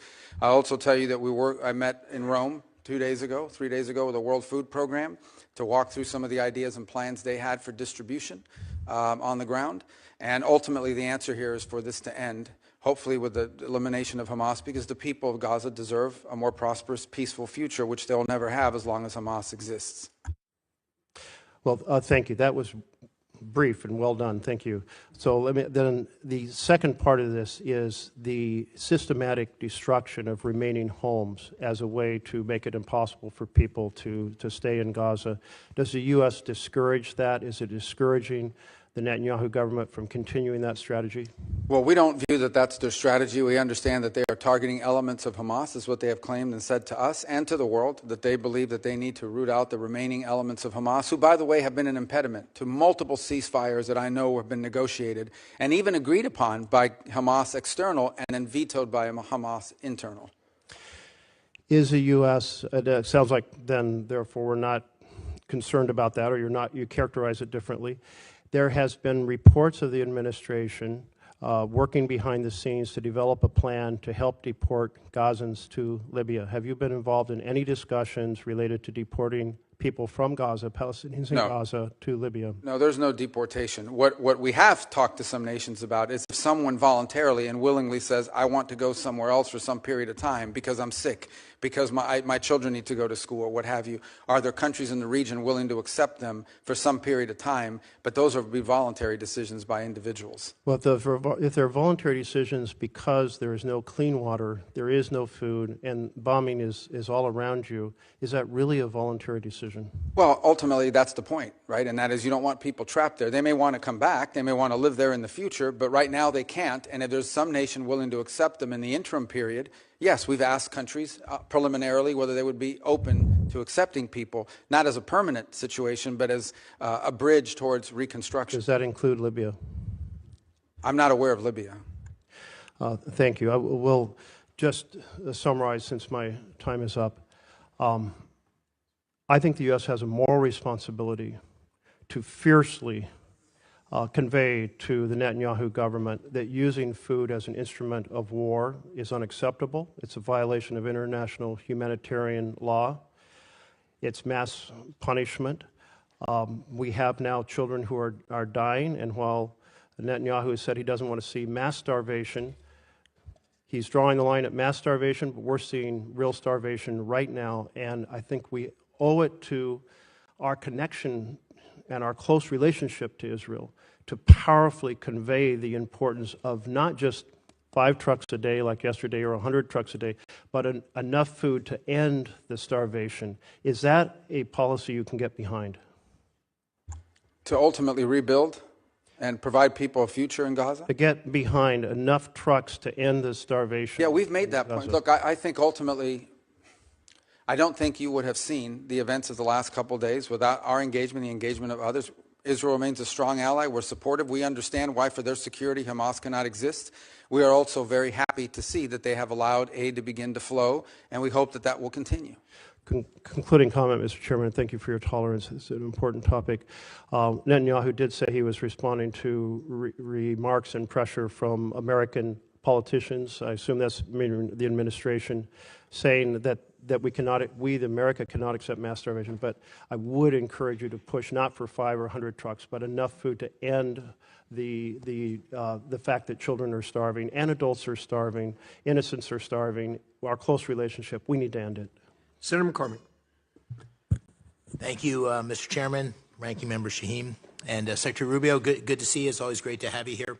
Let me start with Iran. I'm deeply concerned, as I know you are, about Iran's nuclear ambitions, and I agree wholeheartedly with President Trump's view that there must be complete dismantlement of Tehran's nuclear enrichment capabilities. A key flaw, as you know, in the JCPOA was its failure to address Iran's support for terrorist proxies. And we've seen the horrific results of that. What assurances is the administration seeking from Iran on its support for terrorist proxies as part of the negotiations? Well, interestingly enough, the negotiations initially have been focused entirely at this point, although obviously we're aware of their sponsorship of terrorism in the region, including the Houthis and Hezbollah and other groups such as this, the militias in Iraq, and their efforts to get back into Syria. Right now, the focus at this point of this has been their enrichment capability, and they're insistent on enrichment capability. Ultimately, I would say that if, in fact, we have sanctions that are related, things such as sanctions that are related to the sponsorship of terrorism and their violation of weapons conventions and the like, their long-range munitions, those sanctions will remain. If those aren't part of the deal, then the sanctions will remain as a result of that. But initially, I could say that the focus of the conversations over the last few weeks with Mr. Witkoff and the Iranians has been on this enrichment matter, which is by far sort of the core and most critical matter. As you know, the Iranian position is that they have a right to enrich as a matter of national pride, and our view has consistently been that they can have a civil nuclear program without an enrichment capability, and that an enrichment capability, in fact, would be weaponized at some point in the future, or could be weaponized, and that's a threat that cannot be accepted. Good, thank you. On Syria, I know that many of us are eager to work with you on implementing the President's plan to lift sanctions and protect key U.S. priorities. What assurances is the administration seeking in your discussions with interim authorities on counterterrorism priorities, including the fight against ISIS, during the process of lifting the sanctions? Well, ISIS hates the transitional authority, and they hate al-Shara, and they hate everybody in his government, and I think pose a grave risk to them. So I don't think the issue with them right now is a matter of willingness or a lack of willingness. It's a lack of capability. So there will have to continue to be a role to play in the interim period, both by the United States and our allies and the Kurds and others, in ensuring that ISIS cannot metastasize and grow. One of the most threatening things that we would face, for example, is an ISIS prison break, where suddenly you have a bunch of ISIS fighters loose on the streets and undermining the government.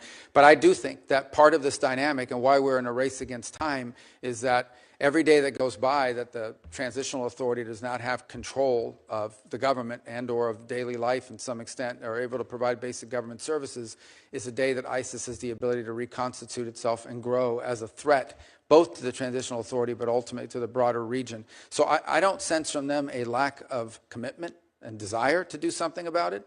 I think, frankly, it's at this moment a capacity issue. They simply, at this moment, do not have the capacity to assume the anti-ISIS effort by themselves. But we hope that with a fully integrated Syrian military that includes the Kurds and everybody else, if you can have no other armed groups in the country except those under the authority of the Syrian government, then I think you begin to make progress. But we're not there yet. That's going to take some time to build, and we look forward to helping as much as we can and as much as little as they want. Along those same lines, as you know, Turkey has significant interest in Syria and has been, I think, an important part of the steps that have recently taken place. But our allies in Israel and Jordan are concerned about Ankara's ambitions there, especially in southern Syria. How are you managing those tensions and allied concerns as it relates to Turkey's role in Syria? Well, in the case of Israel, we've had conversations with them about this, what we view as an opportunity for Israel. If, in fact, Syria is stable and has in it a government that has no interest, as they have said, in fighting a war with, and the authorities have said it. Now, obviously, you have to prove it, but they have said this is a nationalist project. They are seeking to build a nation. They're not viewing themselves as a launch pad for revolution. They're not viewing themselves as a launch pad for attacks against Israel. So we think this is an extraordinary thing. If, in fact, you have in Syria a stable government that encompasses all the elements of their society and has no interest whatsoever in fighting wars with Israel over borders or anything else, I think that's an extraordinary achievement for Israel's security. Obviously, they're concerned about the Turkish presence, and we've done some things to deconflict on that front. And I think one of the key points is going to be foreign military basing inside of Syria. And that is, at some point, the transitional authority will have to make a decision about whether they're going to allow foreign military basing. That includes Russians, but potentially the Turks have wanted that as well, especially in the central part of the country. Now, the Turks do have a presence in the north, as you know, and one of the things that our Central Command was very influential in doing is helping the transitional authority enter a preliminary agreement with Kurdish authorities in the north, which ultimately should lead to the Kurds becoming part of the broader Syrian government and broader security forces. And by the way, the Jordanians, despite concerns they may have been very helpful and very encouraging in our outreach to the transitional authority. Very good. Thank you. I yield the rest of my time. Thank you, Senator. Senator Schatz. Thank you, Chairman. Thank you, Ranking Member. Secretary, thanks for being here, and I appreciate our ongoing dialogue, even if we're in some disagreement about a number of things. I want to ask you, and I'm going to try to work the senator out of you here, a bunch of yes or no questions. They are not trick questions. Are you still the acting USAID administrator? Yes. Do you control hiring and firing at USAID? Yes. Well, I delegate the authority to an administrator, but obviously, yes. And you control hiring and firing at state?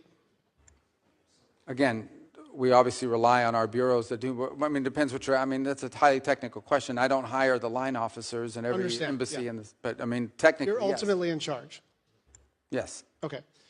Did you personally review all the programs terminated during the foreign assistance review and personally make termination decisions? Yes. Do you have the authority to direct any state or USAID staff to brief Congress? Yes. Can you have Mr. Lewin or you come back to Congress and talk about USAID in the context of the coming end of the federal fiscal year and SFOPs and appropriations? That's already planned to do that, not just him, but others, because we'll have to update you on that, on our reorganization, whatever OMB decides to do with money. So there's a host of things for us to all talk about. So I just want to illustrate, whenever I talk with you, I feel pretty encouraged, and then stuff doesn't happen. I wrote 8 unanswered letters, and I request to enter those into the record without objection. And my staff has sent 200 unanswered questions, 200 unanswered questions about this much paper. Consultation is not a courtesy. It is required by law, and we have now 200, and these are perfunctory. What are you up to? What does this mean? This is the kind of normal pace of operations. Radio silence. Other than, you're very responsive. Your department and USAID has not been very responsive. Foreign Affairs Reform and Restructuring Act, the Empowerment Control Act, the Anti-Deficiency Act, the Foreign Assistance Act, and the annual appropriations bills for state and foreign operations have been violated in multiple ways.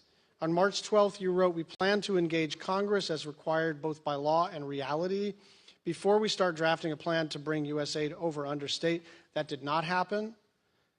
As you know, we have a pledge. We owe the Global Fund $1.3 billion. I spoke with the head of the Global Fund in response to my repeated requests and multiple other people's repeated requests. You told me that those funds were going to be released. It has not happened. I'd just like you to respond to that. And again, I like you. I like our working relationship. But what is happening is we have a good conversation, and then I don't know. It seems to be getting sandbagged underneath you in this vast bureaucracy. Yeah, well, that's part of the reason why we want to reorganize, is to have less vast bureaucracy, but I wouldn't blame that on this. The first couple points, we believe and continue to believe that we have complied with the law on every step of the way, including through advising Congress of our roles, and even now with the reorganization. We have not issued a congressional notification yet. We issued a preliminary. We have taken input from members. I actually personally signed a letter that I think should have been delivered to you. I was overseas. I don't know if it was Monday or Sunday or Saturday, but it was in response to your latest letter. Yeah. So I hope you did get that. And obviously we'll continue to engage with you on all of this as well.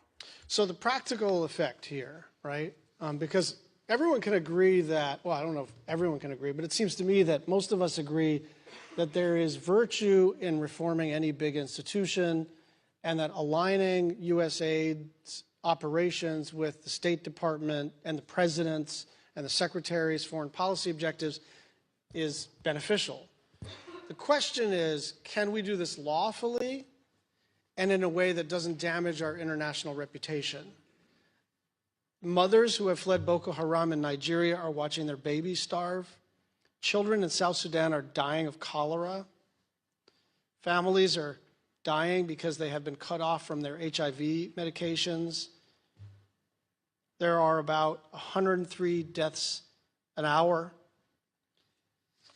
And so we can talk about the reorganization of the State Department, but this becomes quickly not an abstraction, not a normal public policy tug and pull, because the way that this has been done, set aside our disagreement about whether it's been done lawfully, it's been done in a just catastrophic fashion. And so on some level, that's water under the bridge. But what I want from you is a commitment to try to get an appropriations bill that is done on a bipartisan basis that reconstitutes the foreign aid enterprise. I think we can do fewer things. I think we can be more narrow in our focus. But you are pushing on an open door, and instead of pushing on that open door, you are lighting the room on fire. Maybe that was not your intent.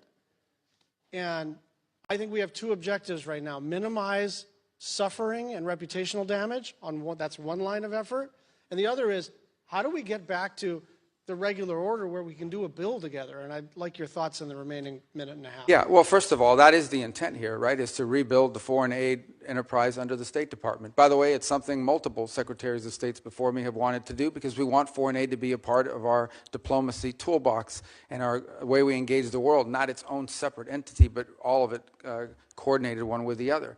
So that's our hope on the reorg, and that's what we're trying to endeavor towards.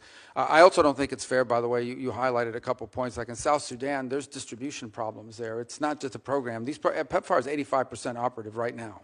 So you touched about HIV Sure, medication. Secretary, you are required to spend 100% of the money, not 85% of the money. But 15% of that is funding of programs that we've canceled. We're going to cancel those programs. We've rescinded because they don't reach the purpose of those are elements of individual programs, for example, that were not meeting the mandate of the program. They were not being delivered. We just the other day at the embassy level in Namibia identified fraud, where millions and millions of dollars of U.S. aid was found on the store shelves being resold into the marketplace. It was our ambassador who discovered it. We tried to work with local authorities to fix it, and it was not fixed. And he was weeping at the conference while announcing this decision because he'd hated to do it. And some of the places you highlight, it's important to remember, even if the money is distributed, sometimes it cannot be brought out. The aid does not reach people because armed elements in Sudan, in South Sudan, are impeding aid from reaching their intended recipients. It's a very complicated world in terms of the delivery of aid. The one point I'd like to Senator, you're out of time? with your indulgence, Yeah. for 30 more seconds. And you and Senator Murphy had an exchange about this. It is just not true that only 12% of the aid reaches recipients. The way you get to 12% is it's 12% local NGOs.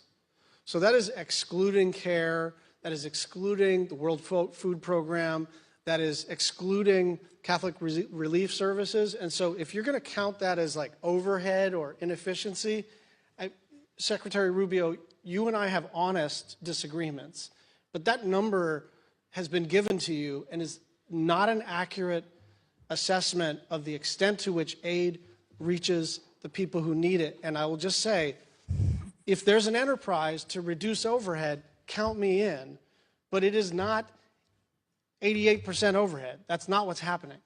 Thank you. Well, that number, just to clarify, was actually Samantha Power's number. And she regretted that one of the things she was unable to do at USAID is improve upon that number. Thank you. Senator Rosso. Thank you, Mr. Chairman. So in just 5 months, Secretary Rubio, and it's wonderful to have you back here in the committee. In just 5 months since you've been there, along with President Trump, I just want to take a moment to highlight the incredible work that this administration has accomplished with your leadership and clearly President Trump's, restored U.S. leadership across the globe, unleashed American energy, secured our southern border, reduced illegal immigration by 95%, reimposed maximal deterrence on Iran, pushed back on Chinese aggression, created new deals for U.S. companies, secured the release of hostages and unjustly detained Americans. I really appreciate the strong leadership. And according to Monday, Mr. Secretary, and you see the wonderful picture of you in today's Washington Post, you and your bride Jeanette meeting with the Pope. If you take a look up here, Marco, you're going to see this great picture of you. And yeah. Want to comment on that at all? What it was, I've done all these things, and you got to meet the Pope. A new Pope, an American. Well, I told people yesterday I started the morning meeting with the Pope, and I ended the evening at an event, a Kennedy Center event at the White House with the U.S. President, and they were both Americans. Amazing times. I want to talk about Iran, if we could. So in the first 100 days, the maximum pressure campaign against Iran came into full force once again. The administration sanctioned 72 entities, 14 individuals, 74 vessels, as well as 18 additional entities, including 2 Chinese-based oil terminals, 13 vessels. I think the maximum pressure campaign is working. We're already seeing a reduction in Iran's ability to fund destabilizing operations across the region. How does the administration plan to maintain this momentum and then continue with the talks that are going on? Well, I think it's clear for the Iranians. I mean, we're going to continue with sanctions until there's a deal otherwise. And by the way, there's also another set of sanctions out there that involve things like the sponsorship of terrorism and things of that they're doing. But when it comes to the nuclear program, until there's a deal, there's going to be sanctions. That's just the way it works. And so that's the president has issued an executive order for maximum pressure, and that's being executed on every single day. None of these are being slowed down while we're engaged in these talks. Ultimately, if we are able to reach a deal, then obviously that could be a part of it, but we're not at that stage yet. So, look, we hope that there can be something done. These will not be easy. And by the way, one additional note on it is there's a separate set of sanctions out there, which are the snapback provisions that the E3 in Europe have. That's on another clock, completely different from ours. And I want to be clear about that. What they decide to do with their sanctions. Now, maybe we'll do a deal with Iran and they'll be satisfied with it and not impose their sanctions. But I met with the E3 again. What day is it today? Tuesday? I met with them maybe 4 days ago in Turkey. and they are moving forward on their process, independent from ours, that could impose additional sanctions as early as July, August, September, October, November, September, October of this year. I want to move to one of Iran's in the neighborhood neighbors with Syria. And President Trump met with the new Syrian president. He's urged the leader to deport foreign terrorists from Syria, help the U.S. counter ISIS. I want to just talk about ISIS, if I can, the concern for the resurgence of ISIS. It's been a significant concern. About 2,500 active ISIS fighters operating in Syria and in Iraq. Estimated 10,000 ISIS fighters in prisons in Syria. And what's your assessment of the threat posed in ISIS? And I know we have a presence. I was visiting our Wyoming troops who are in eastern Syria, and I want to know how that's helped to address the threats. Yeah, so there's two major threats facing the Transitional Authority in Syria. The first is a resurgence of ISIS, many of them foreign fighters, most of them foreign fighters, and that's a very significant element because any space that's ungoverned, if there are parts of the country where the Transitional Authority does not control it, it creates an ungoverned space that ISIS can come in. So that's the first threat. The other is Iran. Iran has not given up its efforts to gin up former Assad officials and others to get behind certain armed groups on the ground and stir up trouble as well in the country. So these are both threats. They're different, but they're related, and they pose two of the most serious threats to the Transitional Authority's efforts to create a nation state in in Syria that does not threaten Israel, does not threaten its neighbors, and is able to provide the life that the people of Syria want to rebuild for themselves, including many who are abroad, who have expressed a willingness or an interest in returning. And in fact, we've seen some of those people begin to return just because of the U.S. sanctions announcement. But we want that trend to continue because Syria will need them in order to rebuild their country and reclaim it. Can I talk to you about Gaza? President Trump's laid out a plan for Gaza. You recently said we support a future for the people of Gaza that is free of Hamas and full of opportunity. How do you envision a transition to a non-Hamas security and governance in Gaza? Well, that's a central question and not an easy one to solve, obviously. We've engaged with partners. There was an Egyptian-led effort for a while. There's a Saudi effort now. We've obviously engaged with our regional partners to come up with the constructs of what that looks like. Not to be frank, I mean, in the midst of the conflict ongoing, most of the attention has been paid to the humanitarian situation and the freeing of the hostages and multiple failed efforts at a ceasefire, which are ongoing and continue, and the hopes of ending this and the cessation of hostilities at some point. But thought has been given to it. But I think at the core of it is, I think we can find the funds to do it. I think you can find the partners to do it. I think the central question for the future of Gaza is going to be who governs it.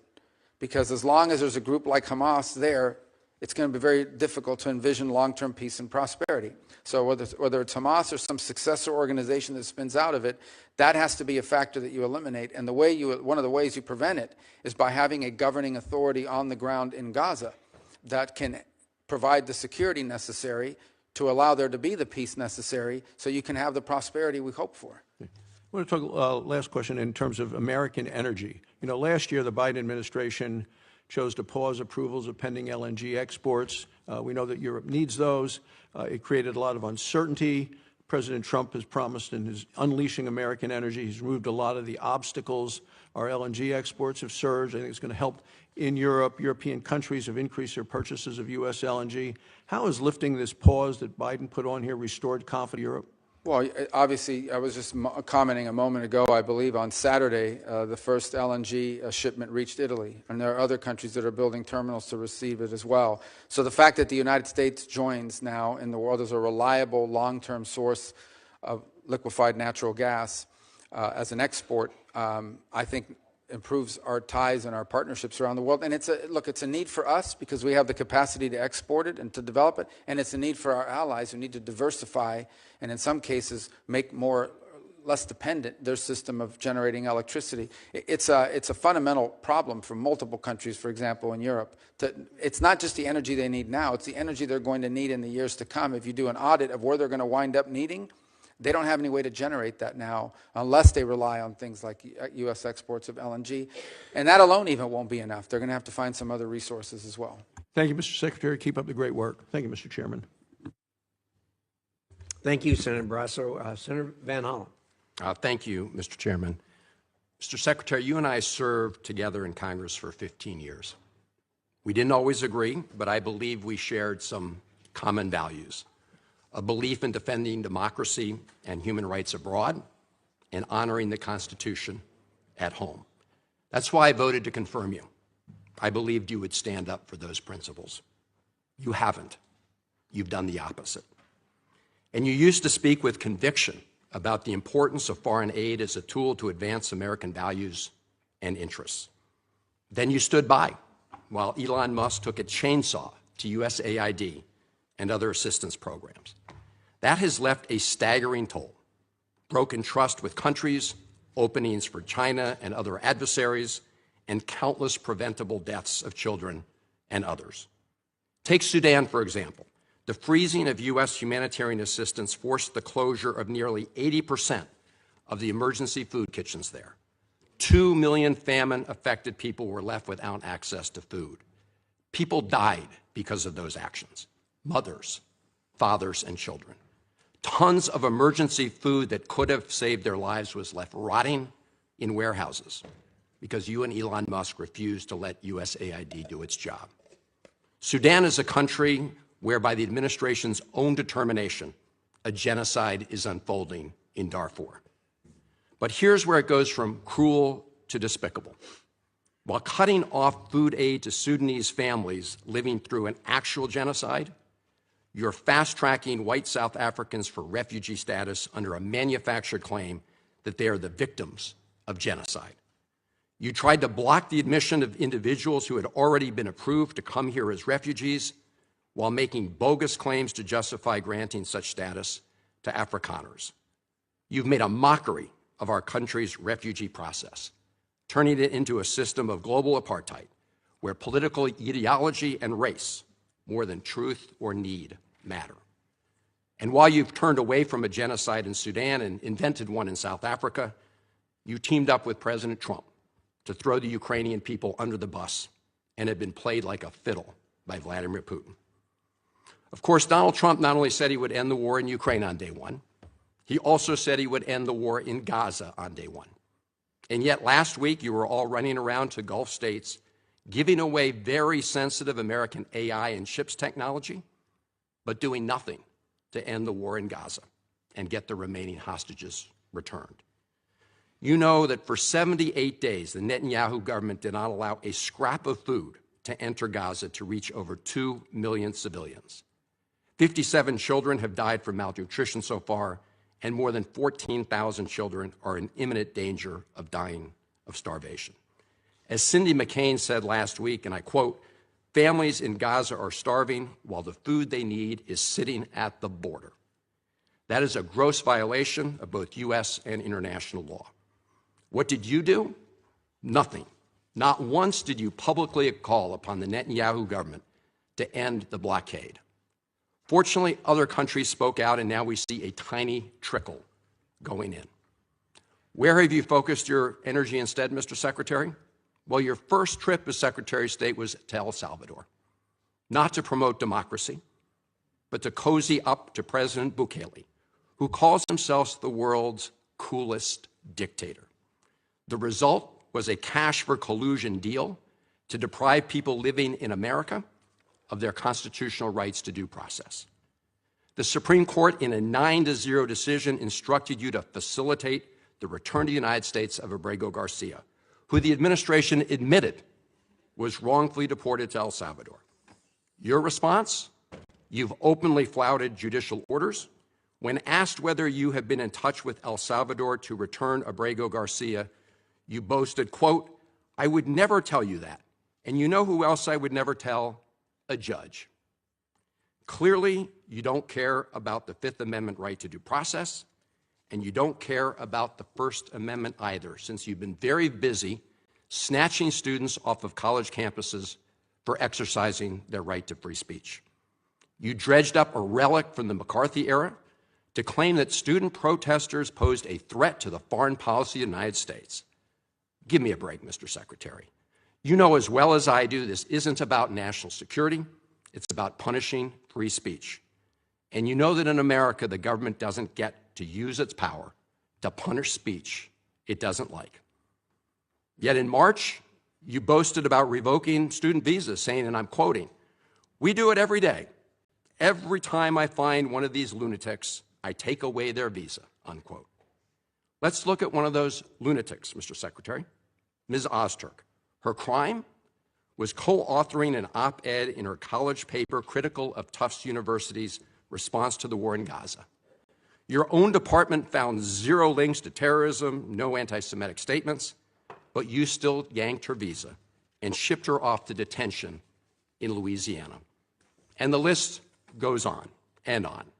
The federal judge in the case of Mohsen Madawi, who is the Columbia student who was ambushed by federal agents at his citizenship appointment, said, and I quote, this is the judge, "Legal residents not charged with crimes or misconduct are being arrested and threatened with deportation for stating their views on the political issues of the day. Our nation has seen times like this before, especially during the Red Scare and Palmer raids. Like the McCarthy-era witch hunts of the 1950s, your campaign of fear and repression is eating away at foundational values of our democracy. Back then, it took one voice, Attorney Joseph Welch, to cut through the hysteria with the simple question that marked the beginning of the end of that shameful era. He asked Senator McCarthy, have you no sense of decency? And I would ask you the same, Secretary Rubio.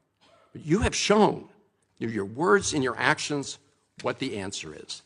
And I have to tell you directly and personally that I regret voting for you for Secretary of State. I yield back. May I respond?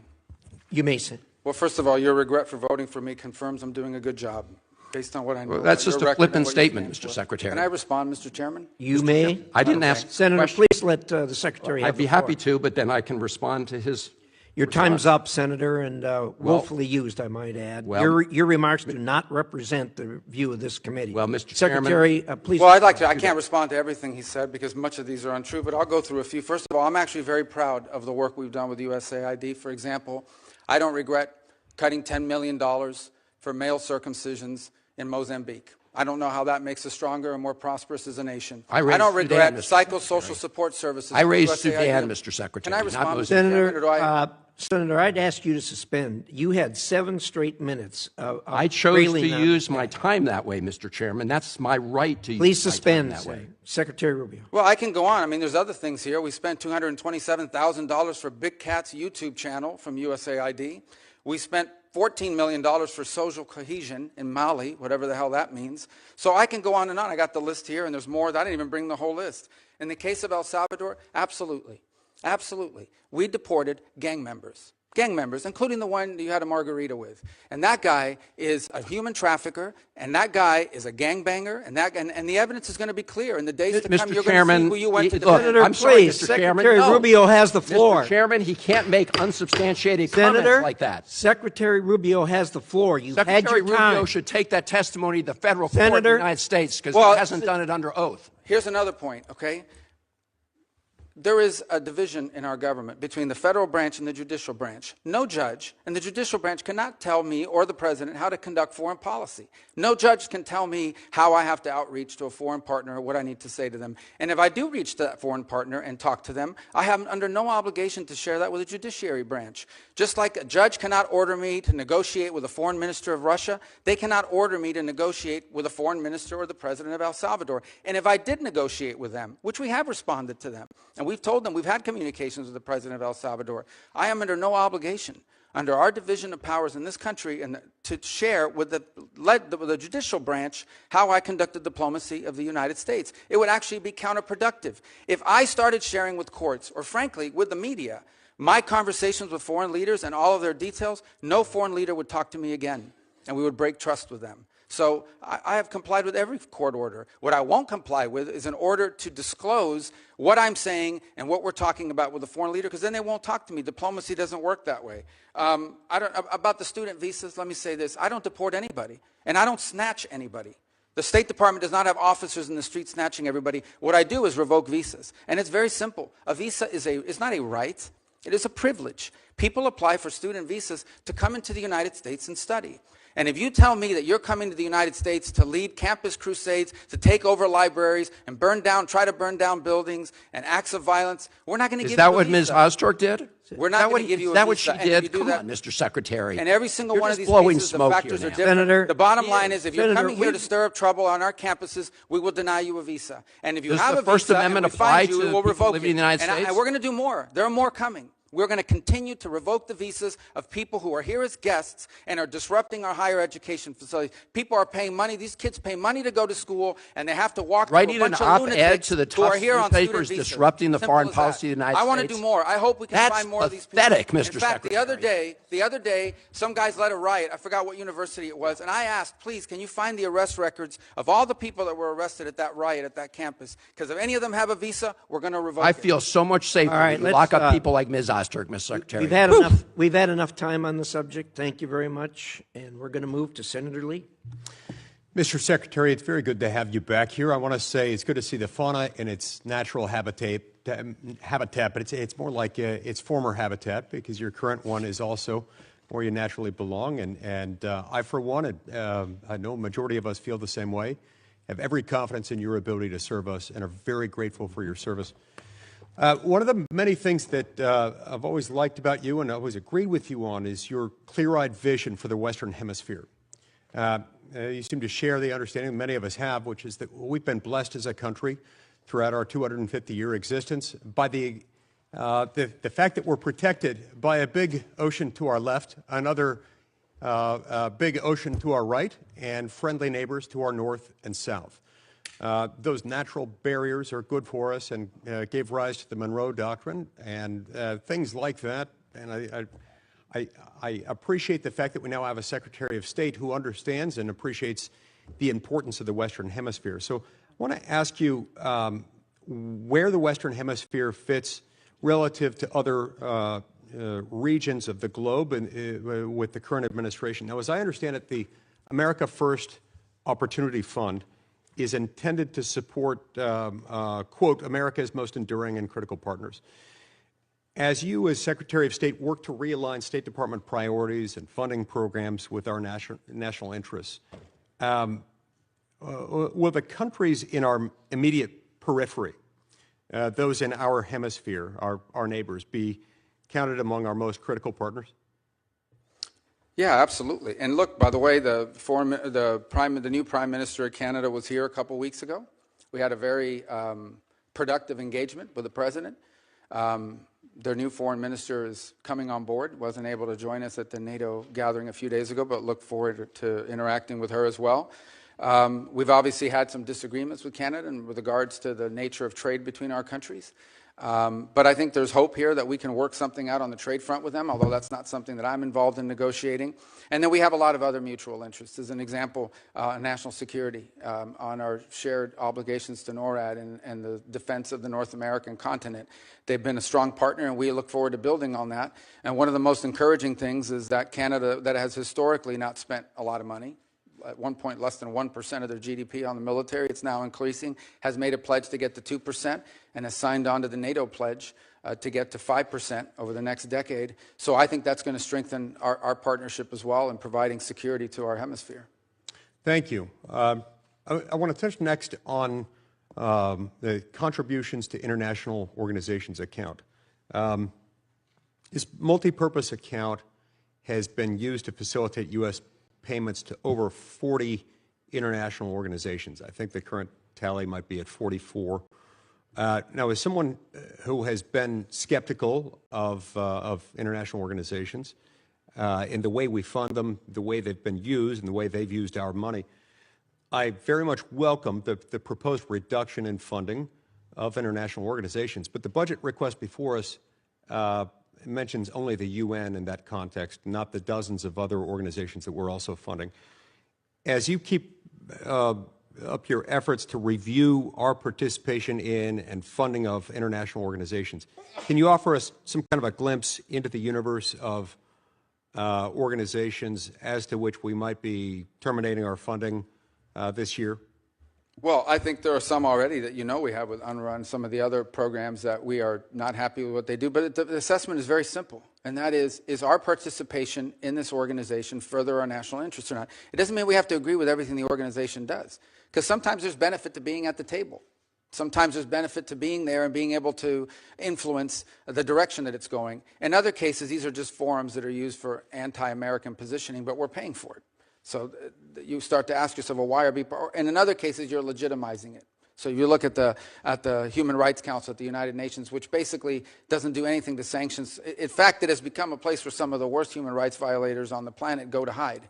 And yet we're funding that, and we're participating and giving it credibility. So I do think there are agencies like this. And here's one that I would say, because you asked about the Western Hemisphere, and I'm not saying it's one of the ones we're going to walk away from. I'm not claiming that right now. I am saying this.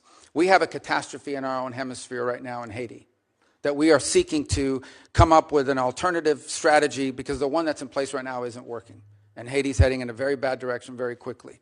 And everyone's bending themselves, twisting themselves into pretzels to try to figure out how can we get the United Nations or some other entity to fly a flag over the country that you could put a mission that deals with it. And I asked myself, the Organization of American States has not led a mission since 1965, I believe. Why do we have an Organization of American States if it is unable to collectively respond to what is a severe catastrophe in our own hemisphere?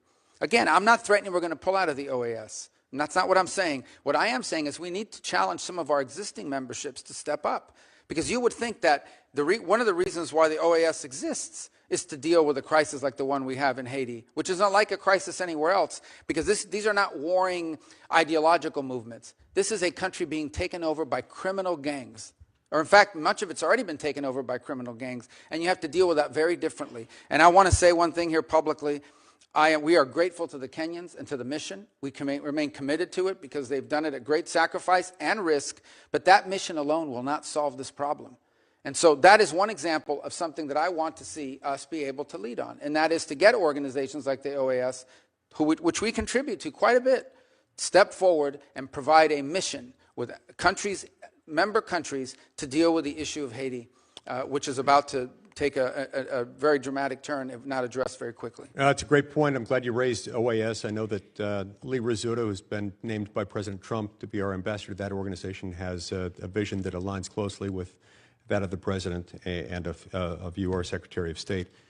Now, the Biden administration used the Development Finance Corporation as yet another vehicle for pursuing international climate alarmism with U.S. funding. Under the Biden administration, the DFC committed $20 million for sustainable tilapia production in Kenya, $50 million to purchase new vehicles for a car rental business in Ukraine, and $350 million for wind power in Turkey. These are just a few examples.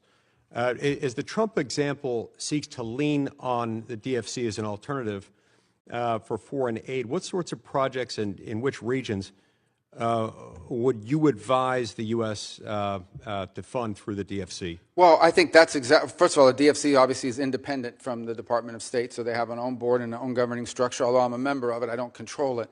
But I think the broader question that you're asking is exactly the point of this reorganization, and that is it will now be incumbent upon our regional bureaus and our embassies under those bureaus to identify those opportunities for us, and then to elevate that at the leadership level and say, here's what we need to be funding in this country on the basis of our interaction. For example, in the Caribbean basin, when you talk to leaders